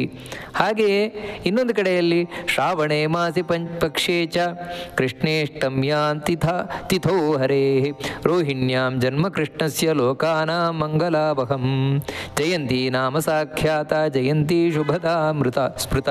ಈ ರೀತಿ ಅಲ್ಲಿಯೂ ಕೂಡ ಮಧ್ಯರಾತ್ರಿಯಲ್ಲಿಯೇ ಇರಬೇಕು ಅಂತ ಈ ರೀತಿ ಹೇಳುವುದು ಕಾಣುವುದಿಲ್ಲ. ಆದರೆ ಏನು ಅಂದರೆ ಕೃಷ್ಣ ಅವತಾರ ಮಾಡಬೇಕಾದರೆ ಮಧ್ಯರಾತ್ರಿಯಲ್ಲಿ ಎರಡೂ ಕೂಡ ಇತ್ತು. ಅದಕ್ಕಾಗಿ ಮಧ್ಯರಾತ್ರಿಯಲ್ಲಿದ್ದರೆ ಅದು ಮುಖ್ಯ ಕಾಲ. ಮಧ್ಯರಾತ್ರಿಯಲ್ಲಿ ಇಲ್ಲದೇ ಇದ್ದ ಪಕ್ಷದಲ್ಲಿ ಜನದಲ್ಲಾಗಲಿ ರಾತ್ರಿಯಲ್ಲಾಗಲಿ ಅಷ್ಟಮಿ ರೋಹಿಣಿ ಒಟ್ಟಿಗಿತ್ತು ಅಂದರೆ ಕೃಷ್ಣ ಪಕ್ಷದಲ್ಲಿ ಅದು ಅಮುಖ್ಯವಾದ ಜಯಂತಿ ಅಂತ ಕರೆಯಲ್ಪಡ್ತದೆ ಅಂತ ಈ ರೀತಿ ಪುರಾಣಗಳ ಅಭಿಪ್ರಾಯ ನಮಗಿಲ್ಲಿ ಗೊತ್ತಾಗ್ತದೆ. ಇಲ್ಲಿ ಒಂದು ಏನಂತ ಹೇಳಿದರೆ, ಹಿಂದಿನ ದಿನ ಮಧ್ಯರಾತ್ರಿಯಲ್ಲಿ ಅಷ್ಟಮಿ ಇದೆ, ಮಧ್ಯರಾತ್ರಿಯಲ್ಲಿ ಅಷ್ಟಮಿ ತಿಥಿ ಇದೆ. ಮಾರನೇ ದಿನ ಮಧ್ಯರಾತ್ರಿಯಲ್ಲಿ ಅಷ್ಟಮಿಯೂ ಇಲ್ಲ ರೋಹಿಣಿಯೂ ಇಲ್ಲ. ಮತ್ತೇನೆಂದರೆ ಹಗಲಿನಲ್ಲಿ ಅಷ್ಟಮಿ ರೋಹಿಣಿ ಎರಡೂ ಇದೆ. ಅವಾಗೇನು ಮಾಡಬೇಕು? ಮಧ್ಯರಾತ್ರಿಯಲ್ಲಿ ಅಷ್ಟಮಿ ಇದೆ ಅಂತ ಹಿಂದಿನ ದಿನ ನಾವು ಕೃಷ್ಣಾಷ್ಟಮಿ ಅಂತ ಮಾಡಬೇಕಾ, ಅಥವಾ ಮಾರನೇ ದಿನ ಹಗಲಿನಲ್ಲಿ ಕೃಷ್ಣ ಇದು ಅಷ್ಟಮಿ ರೋಹಿಣಿ ಒಟ್ಟಿಗಿದೆ ಅಂತ ಮಾಡಬೇಕಾ? ಅಂದರೆ ಇಂಥ ಸಂದರ್ಭದಲ್ಲಿ ಶಾಸ್ತ್ರ ಹೇಳ್ತದೆ, ದಿವಾವ ಯದಿವಾ ರಾತ್ರೋ ನಾಸ್ತಿ ಚೇತ್ ರೋಹಿಣಿ ಕಲಾ ರಾತ್ರಿಯುಕ್ತಾಂ ಪ್ರಕುರ್ವೀತ ವಿಶೇಷೇಣೆಂದು ಸಂಯುತಾಂ. ಅಂದರೆ ನೋಡ್ರಪ್ಪ, ಹಗಲಲ್ಲಾಗಲಿ ರಾತ್ರಿಯಲ್ಲಾಗಲಿ ಒಂದೊಮ್ಮೆ ಅಷ್ಟಮಿ ರೋಹಿಣಿ ನಿಮಗೆ ಒಟ್ಟಿಗೆ ಸಿಗಲಿಲ್ಲ ಅಂತ ಹೇಳಿದ್ರೆ ಆವಾಗ ಮಾತ್ರ ಮಧ್ಯರಾತ್ರಿಯಲ್ಲಿ ಅಷ್ಟಮಿ ಇದ್ದಾಗ ಮಾಡಿರಿ. ನೋಡಿ, ಸ್ಪಷ್ಟ ಹೇಳ್ತಾ ಇದ್ದಾರೆ. ಆವಾಗ ಮಾತ್ರ. ಒಂದೊಮ್ಮೆ ಅಷ್ಟಮಿ ರೋಹಿಣಿ ನಿಮಗೆ ಹಗಲಲ್ಲಾಗಲಿ ರಾತ್ರಿಯಾಗಲಿ ಚೂರು ಸಿಗುತ್ತು ಅಂತ ಹೇಳಿದ್ರು ಕೂಡ, ಒಂದು ಮುಹೂರ್ತ ಸಿಕ್ಕಿದ್ರು ಕೂಡ ಅದನ್ನು ಬಿಡಬೇಡಿ. ಮತ್ತೇನಂತ ಹೇಳಿದ್ರೆ ಅದನ್ನೇ ಮಾಡಿ. ಮಧ್ಯರಾತ್ರಿ ಅಷ್ಟಮಿ ಮಾತ್ರ ಇದೆ ಅಂತ ಅದನ್ನು ಮಾಡಲಿಕ್ಕೆ ಹೋಗಬೇಡಿ ಅಂತ ಈ ರೀತಿ ತಿಳಿಸ್ಕೊಂಡು ಹೋಗ್ತಾರೆ. ಹಾಗಾದರೆ ನಮಗೇನು ಪ್ರಶ್ನೆ ಬರುತ್ತೆ ಅಂದರೆ, ಮಧ್ಯರಾತ್ರಿಯಲ್ಲಿ ಅಷ್ಟಮಿ ತಿಥಿ ಸಿಗುವುದು ಮುಖ್ಯನಾ, ಅಥವಾ ಹಗಲಲ್ಲಾಗಲಿ ರಾತ್ರಿಯಲ್ಲಾಗಲಿ ಅಷ್ಟಮಿ ರೋಹಿಣಿ ಒಟ್ಟಿಗೆ ಸಿಗೋದು ಮುಖ್ಯವಾ? ಇದಕ್ಕೂ ಕೂಡ ಪ್ರಮಾಣಗಳು ಉತ್ತರ ಕೊಡ್ತಾ ಇದೆ. ಏನು ಅಂತ ಹೇಳಿದರೆ, ಪ್ರೇತಯೋನಿ ಗತಾನಾಂತೂ ಪ್ರೇತತ್ವಂ ನಾಶಿತಂ ನರೈಹಿ ಯೈಕೃತ ಶ್ರಾವಣೇ ಮಾಸೆ ಅಷ್ಟಮಿ ರೋಹಿಣೀಯುತ ಕಿಂ ಪುನರ್ ಬುಧವಾರೇಣ ಸೋಮೇನಾಪಿ ವಿಶೇಷತಃ ಕಿಂ ಪುನರ್ ನವಮೀಯುಕ್ತ ಕುಲಕೋದ್ಧಾಸ್ತು ಮುಕ್ತದ. ಬ್ರಹ್ಮಪುರಾಣ ಹೇಳ್ತಾ ಇದೆ. ಯಾರು ಶ್ರಾವಣ ಮಾಸದಲ್ಲಿ ಅಂದರೆ ಸಿಂಹ ಮಾಸ ಅಂತ ನೆಟ್ಕೊಳ್ಬೇಕಾದದ್ದು, ಅಷ್ಟಮಿಯಿಂದ ಸಹಿತವಾದ ರೋಹಿಣಿ ಯಾರು ಅವತ್ತು ತಾವು ಆರಾಧನೆ ಮಾಡ್ತಾರೆ ಭಗವಂತನದ್ದು, ಅವರ ಪೂರ್ವಜರು ಯಾರಾದರೂ ಪ್ರೇತ ಯೋನಿಯದಲ್ಲಿದ್ದರೆ, ಪ್ರೇತವಾಗಿದ್ದರೆ ಅವರು ಹೊರಟೋಗ್ತಾರೆ. ಅಂದರೆ ಅಷ್ಟಮಿಯೊಟ್ಟಿಗೆ ರೋಹಿಣಿ ಸೇರಿತು ಅಂತ ಹೇಳಿದ್ರೆ ನೀವು ಇಷ್ಟು ಪುಣ್ಯ. ಇನ್ನು ಕಿಂಪುನರ್ ಬುಧವಾರೇಣ, ಕೃಷ್ಣ ಅವತಾರ ಮಾಡಿದ ಬುಧವಾರವೂ ಒಟ್ಟಿಗೆ ಸೇರಿಬಿಡುತ್ತು ಅಂತ ಹೇಳಿದರೆ ಇನ್ನೇನು ಹೇಳೋದು ಅದ್ರ ಪುಣ್ಯ? ಹೇಳಲಿಕ್ಕೆ ಸಾಧ್ಯ ಇಲ್ಲ. ಅಷ್ಟು ಮಾತ್ರ ಅಲ್ಲ, ಅಥವಾ ಸೋಮೇನಾಪಿ, ಸೋಮವಾರ ಇದ್ದರೂ ಕೂಡ ವಿಶೇಷವೇ, ಅಥವಾ ಅದರೊಟ್ಟಿಗೆ ಕಿಂಪುನರ್ ನವಮಿ ಯುಕ್ತ, ಇನ್ನೊಂದೇನು ಅಂತ ಹೇಳಿದ್ರೆ ಅದು ನವಮಿಯಿಂದ ಕೂಡ್ಕೊಂಡಿದೆ ತಿಥಿ. ಹಾಗಿದ್ರೆ ಇನ್ನೇನು ಹೇಳೋದು? ಅಂದರೆ ನಿಮಗೆ ಒಂದೊಂದು ಕೂಡಿಕೊಂಡಾಗೂ ವಿಶೇಷ ಗುಣವೇ. ಅದಕ್ಕಾಗಿ ಬರೀ ಅಷ್ಟಮಿ ತಿಥಿ ಅಂತ ಹೇಳುವುದಕ್ಕಿಂತಲೂ ಅದರೊಟ್ಟಿಗೆ ನಕ್ಷತ್ರ ಸೇರಿತು ಅಂತ ಹೇಳಿದ್ರೆ ಪ್ಲಸ್ ಪಾಯಿಂಟ್ ಅಲ್ವಾ, ವಿಶೇಷವೇ ಅಲ್ವಾ? ಅದರೊಟ್ಟಿಗೆ ವಾರ ಸೇರಿತು ಅಂತ ಹೇಳಿದ್ರೆ ವಿಶೇಷವೇ ಅಲ್ವಾ? ಈ ರೀತಿ ನಾವು ಹೆಚ್ಚು ಯೋಗ ಎಲ್ಲಿ ಸಿಗುತ್ತೋ ಅದನ್ನು ನೋಡಬೇಕಾದದ್ದೇ ಹೊರತು ಅದೇನಿಲ್ಲ ನಮಗೆ ಬರೀ ಅಷ್ಟಮಿ ಮಾತ್ರ ಅಂತ ಇಟ್ಕೊಂಡ್ರೆ ನೀವು ಕಮ್ಮಿ ಪಾಯಿಂಟ್ ತಗೊಳ್ತಾ ಇದ್ದೀರಿ ಅಲ್ಲ ಅರ್ಥ ಅಂತ, ಹೆಚ್ಚು ತಗೊಳ್ತಾ ಇಲ್ಲ ಅಂತ. ಇದನ್ನು ಪುರಾಣಗಳು ಸ್ಪಷ್ಟವಾಗಿ ತಿಳಿಸ್ಕೊಂಡು ಹೋಗ್ತಾ ಇದೆ. ಮುಂದಿನದ್ದೇನು ಅಂತ ಹೇಳಿದ್ರೆ, ಇವಾಗ ಅಷ್ಟಮಿ ರೋಹಿಣಿ ಎರಡೂ ಸಿಕ್ಕೇ ಇಲ್ಲ. ನೀವಾಗ ಅಷ್ಟಮಿ ರೋಹಿಣಿ ಸಿಗಬೇಕು, ಒಟ್ಟಿಗೆ ಸಿಗದೇ ಇದ್ರೆ ಏನು ಮಾಡೋದು? ಆವಾಗಲೇ ಕೃಷ್ಣ ಜನ್ಮಾಷ್ಟಮಿ. ಯಾವ ವರ್ಷದಲ್ಲಿ ಅಷ್ಟಮಿ ರೋಹಿಣಿ ಎರಡು ಸಿಗಲೇ ಇಲ್ಲ, ಒಟ್ಟಿಗೆ ಸಿಗಲಿಲ್ಲ ಅಷ್ಟಮಿ, ಆವಾಗ ಅಷ್ಟಮಿ ತಿಥಿಯನ್ನೇ ಇಟ್ಕೊಳ್ಬೇಕಾದದ್ದು, ನಕ್ಷತ್ರ ಅಲ್ಲ, ಅಷ್ಟಮಿ ತಿಥಿ ಅಂತ ಸಂದರ್ಭದಲ್ಲಿ. ಅದನ್ನು ಕೂಡ ಭಾಳ ಸ್ಪಷ್ಟವಾಗಿ ಹೇಳಿದೆ. ಹೇಗೆ ಅಂದರೆ ಅದರಲ್ಲೂ ಮುಖ್ಯ ಕಾಲ ಯಾವುದು ಅಂತ ಹೇಳಿದರೆ ಮಧ್ಯರಾತ್ರಿಯಲ್ಲಿ ಅಷ್ಟಮಿ. ಮಧ್ಯರಾತ್ರಿಯಲ್ಲಿ ಅಷ್ಟಮಿಯಲ್ಲಿ ನಾವು ಆಚರಣೆಯನ್ನು ಮಾಡಬೇಕಾದದ್ದು.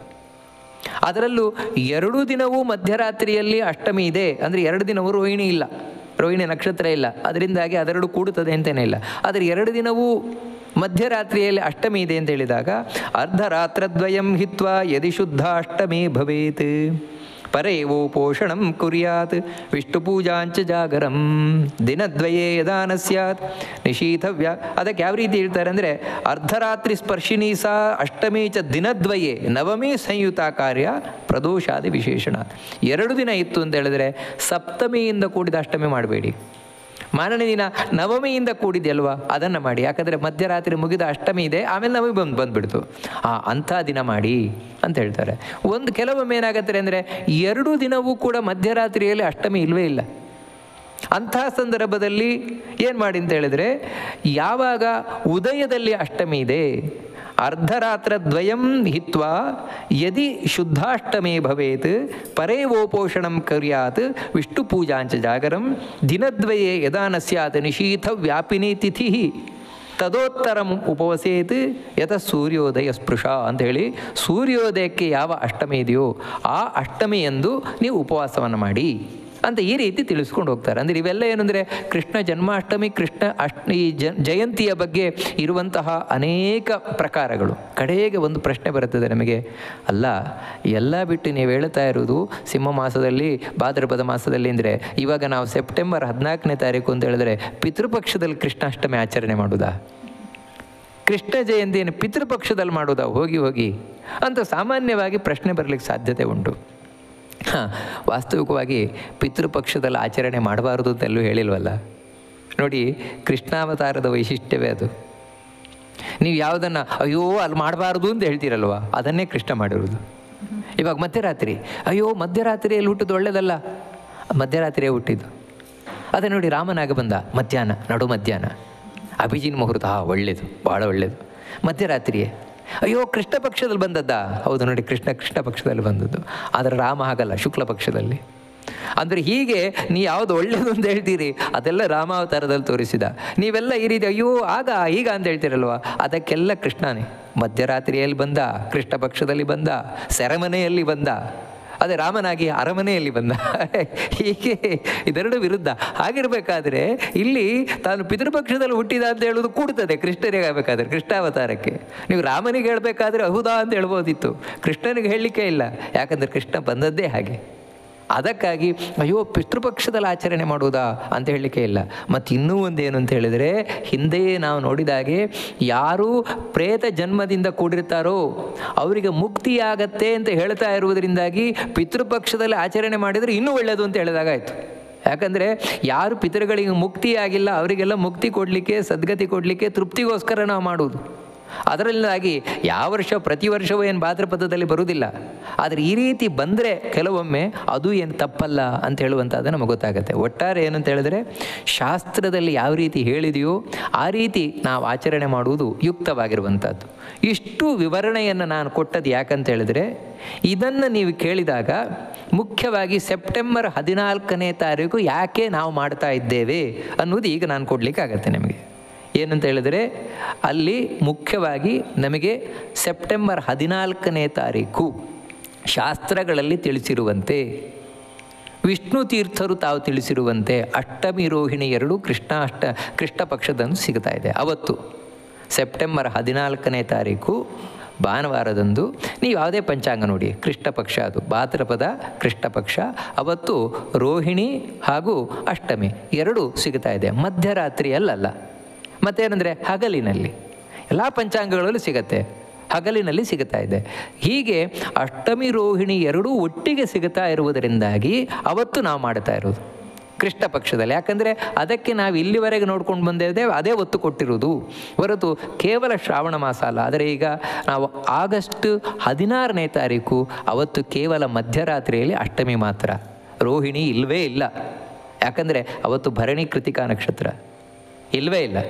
ಆ ಕಾರಣದಿಂದಾಗಿ ನಾವು ಅವತ್ತು 14ನೇ ತಾರೀಕು ಮಾಡ್ತಾ ಇದ್ದೇವೆ, ಸೆಪ್ಟೆಂಬರ್ 14 ಸಿಂಹ ಮಾಸದಲ್ಲಿ ಅನ್ನುವುದನ್ನು ನಾನು ಸ್ಪಷ್ಟ ತಿಳಿಸ್ತಾ ಇದ್ದೇನೆ. ಇದಕ್ಕೆ ಸಂಬಂಧಪಟ್ಟ ಹಾಗೆ ಇಲ್ರಿ ಮಾಡಲೇಬಾರ್ದು ಅವತ್ತು, ಆ ರೀತಿ ಮಾತನ್ನು ತಿಳಿಸ್ಲಿ. ಯಾರವತ್ತು ಮಾಡಲೇಬಾರದು ಅಂತ ಹೇಳುವವರಿದ್ದಾರೆ, ಅವತ್ತು ಅಂಥವರು ಇಲ್ಲ ಮಾಡಬಾರದು ಅಂದರೆ ನಿಷೇಧ, ಸಿಂಹ ಮಾಸದಲ್ಲಿ ಮಾಡಬಾರದು. ಅಷ್ಟಮಿ ರೋಹಿಣಿ ಹಗಲಲ್ಲಿದ್ದಾಗ ಮಾಡಬಾರದು, ಕೇವಲ ರಾತ್ರಿಯಲ್ಲಿದ್ದಾಗ ಮಾತ್ರ ಮಾಡಬೇಕು. ಯಾಕಂದರೆ ಈ ರೀತಿ ಎಲ್ಲ ಅರ್ಥ ಸಂಕೋಚ ಮಾಡುವವರಿದ್ದಾರೆ. ಅದಕ್ಕೆ ನಾನು ಆ ರೀತಿ ಪ್ರಮಾಣಗಳನ್ನು ತೋರಿಸಿದರೆ ನಾವು ಅವಾಗ ವಿಚಾರವನ್ನು ಮಾಡ್ಬೋದು. ಯಾಕಂತ ಹೇಳಿದರೆ, ನಾನು ಹೇಳಿದ್ದೇ ಸರಿಯಾಗಬೇಕಾಗಿಲ್ಲ, ಇನ್ನೊಬ್ಬರು ಹೇಳಿದ್ದು ಸರಿಯಾಗಬೇಕಾಗಿಲ್ಲ. ಮತ್ತು ಯಾರು ದೇವರನ್ನು ಕಂಡ ಜ್ಞಾನಿಗಳಿದ್ದಾರೆ ಅವರು ಹೇಳಿದ್ದೇ ಸರಿಯಾಗಬೇಕು, ಅವ್ರು ಹೇಳಿದ್ದೇ ಸತ್ಯ ಆಗಬೇಕು. ವೇದವ್ಯಾಸರು ಏನು ಹೇಳಿದ್ದಾರೆ, ಭಗವಂತರವಾದ ವೇದವ್ಯಾಸರು ಅವರು ಹೇಳಿದ್ದೇ ಸತ್ಯ ಆಗಬೇಕು. ಇದು ನಮ್ಮ ಅಭಿಪ್ರಾಯ. ಆ ಕಾರಣದಿಂದಾಗಿ ಆ ಸೆಪ್ಟೆಂಬರ್ 14ರಂದು ನಾವು ಮಾಡ್ತಾ ಇದ್ದೇವೆ. ಯಾರಿಗೆ ಅವತ್ತು ಮಾಡಬೇಕು ಅಂತ ಇಚ್ಛೆ ಇದೆ ಅವರು ಖಂಡಿತವಾಗಿಯೂ ಮಾಡ್ಬೋದು. ಅವತ್ತಿನ ದಿನ ತಪ್ಪೇನಲ್ಲ. ಅಲ್ಲ ನೋಡಿ, ನಮ್ಮೂರಲ್ಲೆಲ್ಲ ನಾಡಿದ್ದೇ ಮಾಡ್ತಾರೆ, ಆಗಸ್ಟ್ 16 ಮಾಡಬೇಕಾದ್ರೆ ನಾವು ಮಾತ್ರ ಅವತ್ತು ಮಾಡಿದರೆ ಆಗತ್ತಾ ಅಂತ ಸಾಮಾನ್ಯವಾಗಿ ಒಂದು ಪ್ರಶ್ನೆ ಬರ್ಬೋದು. ಅದಕ್ಕೆ ಯಾವ ರೀತಿ ಪರಿಹಾರ ಹೇಳೋದು ಅಂತೇಳಿದರೆ, ಇವಾಗ ನಾಡಿದ್ದು ಆಗಸ್ಟ್ 16ನೇ ತಾರೀಕು ಯಾರು ಹಿಂದಿನಿಂದ ಸಂಪ್ರದಾಯ ಪ್ರಕಾರ ಹಾಗೆ ಮಾಡ್ಕೊಂಡು ಬಂದಿದ್ದಾರೆ, ಅಂದರೆ ಹಿಂದಿನಿಂದಲೂ ಅವ್ರ ಕುಲದವರು ಹಾಗೆ ಚಾಂದ್ರಮಾನದ ಶ್ರಾವಣ ಮಾಸದಲ್ಲೇ ಆಚರಣೆ ಮಾಡ್ಕೊಂಡು ಬಂದಿದ್ದಾರೆ, ಮಾಡಿ ತಪ್ಪೇನಲ್ಲ. ಆದರೆ ಯಾರಿಗೆ ಆ ಸಂಪ್ರದಾಯ ಇಲ್ಲ, ಅಂದರೆ ಯಾರು ಶ್ರಾವಣ ಮಾಸದಲ್ಲಿ ಮಾಡುವ ಸಂಪ್ರದಾಯ ಇಲ್ಲ ಮತ್ತು ಸಿಂಹ ಮಾಸದಲ್ಲೇ ತಾವು ಆಚರಣೆ ಮಾಡ್ಕೊಂಡು ಬಂದಿದ್ದಾರೆ, ಅವರು ಖಂಡಿತವಾಗಿ ನಾಡಿದ್ದು ಮಾಡಬೇಕಾಗೇ ಇಲ್ಲ, ಮಾಡುವುದು ಸರಿಯೂ ಅಲ್ಲ, ನಾನು ಸ್ಪಷ್ಟ ಹೇಳ್ತೇನೆ. ಆದರೆ ಯಾರಿಗೆ ಹಿಂದಿನಿಂದ ಬಂದ ಸಂಪ್ರದಾಯ ಅಂತಿದೆ ಅವರು ಮಾಡಿ. ಯಾಕಂದರೆ ನಾವು ಕೃಷ್ಣನ ಆರಾಧನೆ ಯಾವಾಗ ಮಾಡಿದರೂ ತಪ್ಪೇನಲ್ಲ. ಆದರೆ ಇಲ್ಲ ಸರಿಯಾದದ್ದು ಅಂತ ನಿಮಗೆ ಇಲ್ಲಪ್ಪ, ನಾವು ವಿಷ್ಣು ತೀರ್ಥರು ಹೇಳಿದಾಗೆ, ಮಧ್ವಾಚಾರ್ಯರು ಹೇಳಿದಾಗೆ ನಾವು ಮಾಡ್ತೇವೆ ಅಂತ ನಿಮಗೆ ಆಶಯ ಇತ್ತು ಅಂತ ಹೇಳಿದರೆ, ಇವಾಗ ನಾನು ಏನು ಇಷ್ಟು ಹೇಳಿದೆ ಇದರಿಂದ ನಿಮಗೆ ಹೌದು ಅಂತ ಒಪ್ಪಿಗೆ ಆಗಿತ್ತು ಅಂತಾದರೆ ನೀವು ಸೆಪ್ಟೆಂಬರ್ 14 ಅವತ್ತೂ ಮಾಡ್ಬೋದು. ಅಲ್ಲ 2 ದಿನ ಮಾಡೋದಾ ಅಂತ ಹೇಳಿದರೆ, 2 ದಿನ ಅಂತ ಹೇಳಿದ್ರೆ ನೀವು ಏನು ಉಂಡೆ ಚಕ್ಕುಲಿ ಪಕ್ಷ ಭೋಜ್ಯ ಎಲ್ಲವೂ ಮಾಡಬೇಕು ಅಂತ ಹೇಳ್ತಾ ಇಲ್ಲ. ನೀವು ವಿಜೃಂಭಣೆಯಿಂದ ಬೇಕಿದ್ರೆ ಮಾಡಿ, ನಾಡಿದ್ದೆ ಊರವರೆಲ್ಲ ಮಾಡಬೇಕಾದ್ರೆ ಮಾಡಿ. ಆದರೆ ಸೆಪ್ಟೆಂಬರ್ 14 ಇಲ್ಲ ನಮ್ಮ ಸಂಪ್ರದಾಯದಲ್ಲಿ ಬಂದಿಲ್ಲ, ಆದರೆ ನೀವು ಹೇಳಿದ ಕರೆಕ್ಟು ಅಂತ ಕಾಣಿಸ್ತಾ ಇದ್ದೆ, ನಾವು ಮಾಡ್ತೇವೆ. ಅವತ್ತು ನಿಮ್ಮ ಪಾಡಿಗೆ ಉಪವಾಸ ಮಾಡಿ. ಇಷ್ಟೇ. ಕೃಷ್ಣ ಜಯಂತಿ ಅಂತ ಹೇಳಿದ್ರೆ ಉಪವಾಸ ಮಾಡಿ, ಕೃಷ್ಣನ ಧ್ಯಾನ ಮಾಡಿ, ಸ್ಮರಣೆ ಮಾಡಿರಿ. ಅವತ್ತು ರಾತ್ರಿ ಕೃಷ್ಣನ ಪೂಜೆ ಮಾಡಿ ಅರ್ಕೆ ಕೊಟ್ರಿ, ಮುಗಿದೋಯ್ತು. ಆವತ್ತೇನು ಮಂತ್ರ ಹೇಳಬೇಕಾಗಿದೆ ಮಂತ್ರಗಳನ್ನು ಹೇಳ್ರಿ, ಕೃಷ್ಣಾರ್ಪಣೆ ಬಿಡಿ, ಮುಗಿದೋಯ್ತು. ಊರವರಿಗೆಲ್ಲ ಗೊತ್ತಾಗಬೇಕು ಅಂತಿಲ್ಲ. ನಾವು ಮಾಡುವ ದೇವರ ಆಚರಣೆ ದೇವರಿಗೆ ಮಾತ್ರ ಗೊತ್ತಾದರೆ ಸಾಕಷ್ಟೇ, ಕೃಷ್ಣನಿಗೆ ಮಾತ್ರ ಗೊತ್ತಾದರೆ ಸಾಕಷ್ಟೇ. ನಿಮಗೆ ಊರವರಿಗೆಲ್ಲ ಗೊತ್ತಾದಾಗ ಮಾಡಿ. ಅಂದರೆ ಅದರಲ್ಲಿ ಏನು ತಪ್ಪಿಲ್ಲ. ಆದರೆ ಯಾರಿಗೆ ಅದು ಸಂಪ್ರದಾಯಗತವಾಗಿ ಬಂದಿಲ್ಲ, ಯಾರು ಸಿಂಹ ಮಾಸದಲ್ಲೇ ಆಚರಣೆ ಮಾಡ್ಕೊಂಡು ಬಂದಿದ್ದಾರೆ, ಅವರು ಆಗಸ್ಟ್ 14ನೇ ತಾರೀಕೆ ಮಾಡೋದು ಉಚಿತ. ಮತ್ತು ಇನ್ನೊಂದೇನೆಂದರೆ, ನಾವು ಯಾಕೆ ಸೆಪ್ಟೆಂಬರ್ 14 ಮಾಡ್ತಾ ಇದ್ದೇವೆ ಅಂತ ಸರಿಯಾಗಿ ತಿಳ್ಕೊಂಡು ಮಾಡೋದು ಉಚಿತ ಹೊರತು ನಾವು ಸೌರಮಾನದವರು ಅದಕ್ಕೆ ಮಾಡ್ತೇವೆ ಇಂಥ ತಪ್ಪು ಕಲ್ಪನೆಗಳನ್ನೆಲ್ಲ ಬಿಟ್ಟು ಸರಿಯಾಗಿ ತಿಳ್ಕೊಳ್ಳೋದು ಮಾಡೋದು ಉಚಿತ ಅಂತ ಇಷ್ಟು ದೀರ್ಘವಾದ ವಿಚಾರವನ್ನು ನಾನು ತಿಳಿಸ್ತಾ, ಇದರಲ್ಲಿ ಯಾರಿಗೆ ಯಾವುದೇ ಸಂಶಯಗಳಿದ್ದರೂ ಕೂಡ ಖಂಡಿತವಾಗಿ ಕೇಳ್ಬೋದು. ಅಂದರೆ ಈ ವಿಚಾರದಲ್ಲಿ ಹೊರತು ಇದನ್ನು ಬಿಟ್ಟು ಬೇರೆ ವಿಚಾರದಲ್ಲ. ನಾನು ಹೇಳಿದ್ರಲ್ಲಿ ಏನೇ ತಪ್ಪುಗಳು ನಿಮಗೆ ಕೊಂಡರೂ ಆಕ್ಷೇಪಗಳನ್ನು ಮಾಡ್ಬೋದು, ಏನೂ ತೊಂದರೆ ಇಲ್ಲ. ಯಾಕಂತ ಹೇಳಿದ್ರೆ ನನ್ನಲ್ಲಿ ತಪ್ಪಿದರೆ ನಾನು ತಿದ್ದುಕೊಳ್ಳಿಕ್ಕಾಗತ್ತೆ, ನೀವು ಹೇಳಿದ್ರಲ್ಲಿ ಸರಿ ಇದ್ದರೆ ನಾನು ತಗೊಳ್ಳಿಕ್ಕಾಗತ್ತೆ, ಅಥವಾ ನೀವು ಹೇಳಿದ್ದು ತಪ್ಪಿದರೆ ನಾನು ಖಂಡನೆ ಮಾಡಲಿಕ್ಕಾಗತ್ತೆ. ಎಲ್ಲವೂ ಸಾಧ್ಯ. ಒಟ್ಟಿಗೆ ಏನಂತ ಹೇಳಿದ್ರೆ ನಾವಿಬ್ಬರೂ ಸೇರಿ ಭಗವಂತನಿಗೆ ಯಾವ ರೀತಿ ತೃಪ್ತಿ ಆಗುತ್ತೋ ಆ ಮಾರ್ಗದಲ್ಲಿ ಹೋಗಲಿಕ್ಕೆ ಪ್ರಯತ್ನ ಪಡೋಣ ಹೊರತು ನಾನು ಹೇಳಿದ್ದೇ ಸರಿ ನೀವು ಮಾಡಿದ್ದೇ ಸರಿ ಅನ್ನುವಂತಹ ಆಗ್ರಹ ಯಾರಿಗೂ ಬೇಡ ಅಂತ ಈ ರೀತಿ ಹೇಳ್ತಾ ನನ್ನ ಈ ಮಾತನ್ನು ಆ ಮಧ್ವಾಂತರ್ಗತ ಗೋಪಾಲಕೃಷ್ಣನಿಗೆ ಅರ್ಪಣೆಯನ್ನು ಮಾಡ್ತೇನೆ. ಶ್ರೀಕೃಷ್ಣ ಅರ್ಪಣಮಸ್ತು.